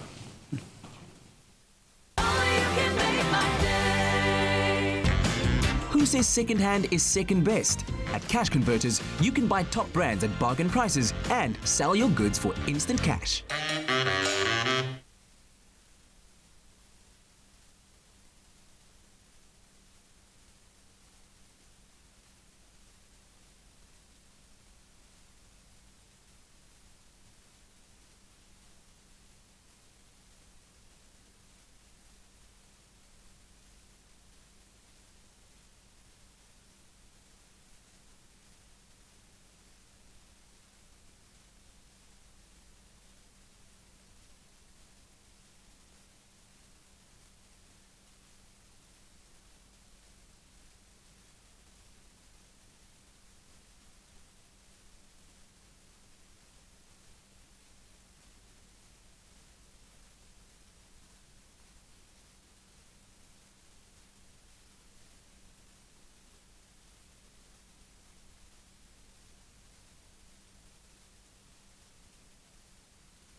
It's my feel-good breakfast show.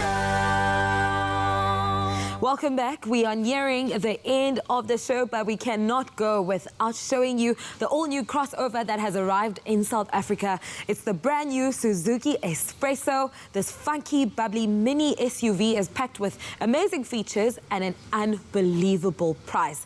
Take a look at exactly what it has to offer. Your Suzuki Espresso is an extension of you. With a stylish 7-inch touchscreen with Apple CarPlay and Android Audio, you can listen, call, connect and drive, plus a reverse camera. Winter, summer, at the sea or in the city, your easy-to-operate aircon keeps you comfortable. With a peppy, fuel-efficient engine taking you that extra mile, do performance and distance. And because comfort matters, your Suzuki Espresso has a spacious cabin and ample shoulder room with a bunch of storage compartments to put a lid on the clutter. With Espresso's fearless colors reflected inside and out, you're rolling in style.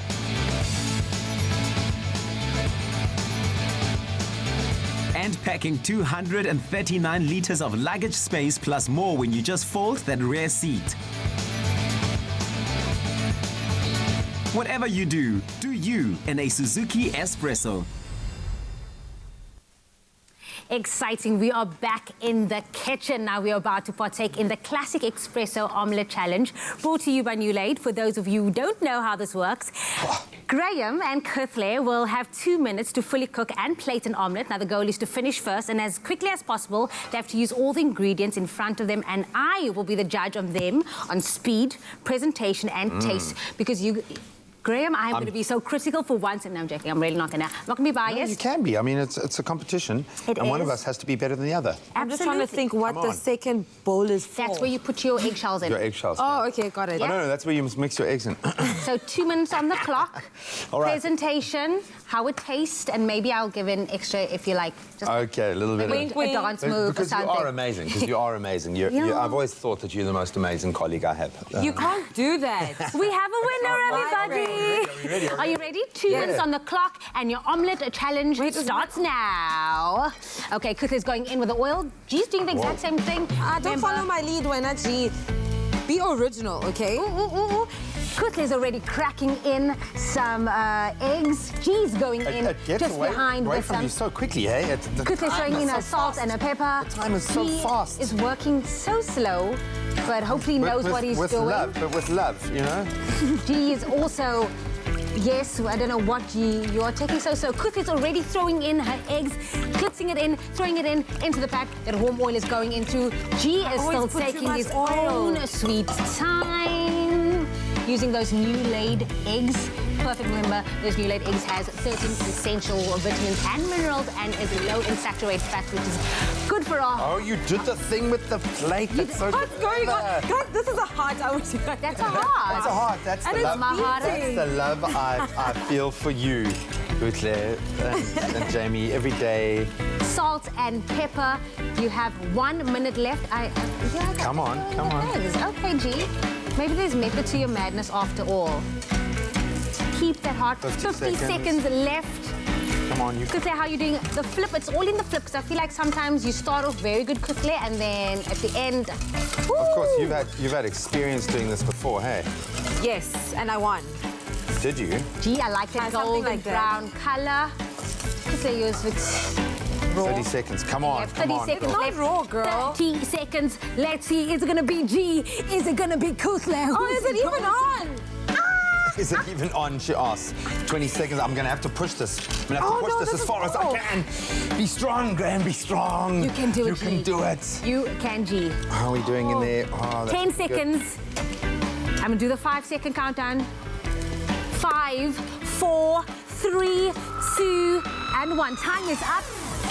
Step back. Maybe just put off your plate so we don't burn anything. So can I just do my presentation for you quickly? Oh no, girl. So basically, this is abstract art for you to appreciate it. It's an omelette, but it's abstract. So if you have a taste in finer things in life, this is it. Boo Boo Kitty. Okay, so... I gave you the dance. I gave you a dance You gave me the dance, you gave me the compliment. I'm going to go in with a presentation. I do understand your vision. You understand what I'm saying, right? Thank you. But just not for right now and today. So G, definitely going to go in with the presentation. You're I like the gold crispiness to it. Okay. Looks like an omelette, so... It looks like an omelette? Yeah. Let's see if it actually tastes like an omelette. Because like an omelette. you were taking your own sweet time and I was a bit worried there. I know, but great things take a little time. Take a little time. Can you taste salt there and pepper? Check, There's no seasoning there. She's speechless with how beautiful that tastes. It's good, eh? Like, look at her face of stone. Did you see? I'm scared. Did you get a close-up there of the grimace? I'm very scared. On her face as she went down to eat. Shirley. I'm so sorry. I can't even lie at this point. You know... Gee, without a doubt, presentation. Yeah, man. It feels so makend, but it was... You know what, Kirthley, I'm going to give you A for effort. Thank you so much for always going up to the challenge, but this one goes to the G-Man, everybody. I don't want to gloat or anything, but... Well done, G. No, you Actually looks really you good. were a worthy competitor. You were a visionary. I am a visionary. The world was not ready. And I don't expect everyone to understand. No. I'm not complex my enough. vision. No, It's okay. I'm not. Maybe my palate wasn't for what you had. It's an acquired kind of taste, so that's okay. If you can bear to taste it. So, guys, these are crazy times indeed, and I'm glad we've been able to have a little bit of fun. I've got to thank John again from the DA for coming through and answering those questions. Love the fact that all levels of government are seeing themselves as one entity right now, and that's a support base for all of us as we enter into 21 days of lockdown as of midnight tonight. It's going to be difficult. It's going to be very strange for a lot of us, but we can all do this together because we must all do this together. We've got to flatten the curve before things get worse. And I mean, it's for our own benefit as well. The lockdown is not to punish us in any way, but it's for our safety and our health. So the only reason why you should be stepping out of your house, limit your movement, step out of the house for essential things only.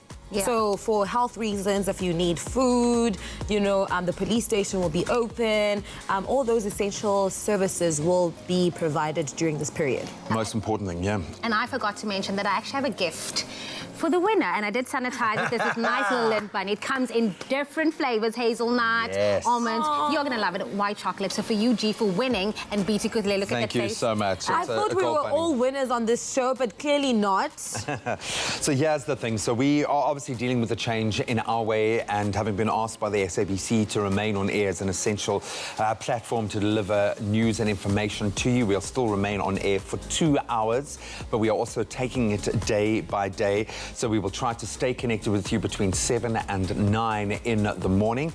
But watch the space. We will try to update you with as much important information as we can. But guys, look after yourselves, look after your loved ones, and most importantly, spare a thought for those working in essential services who aren't going into lockdown, and just be strong. We love you. Good luck. Mwah.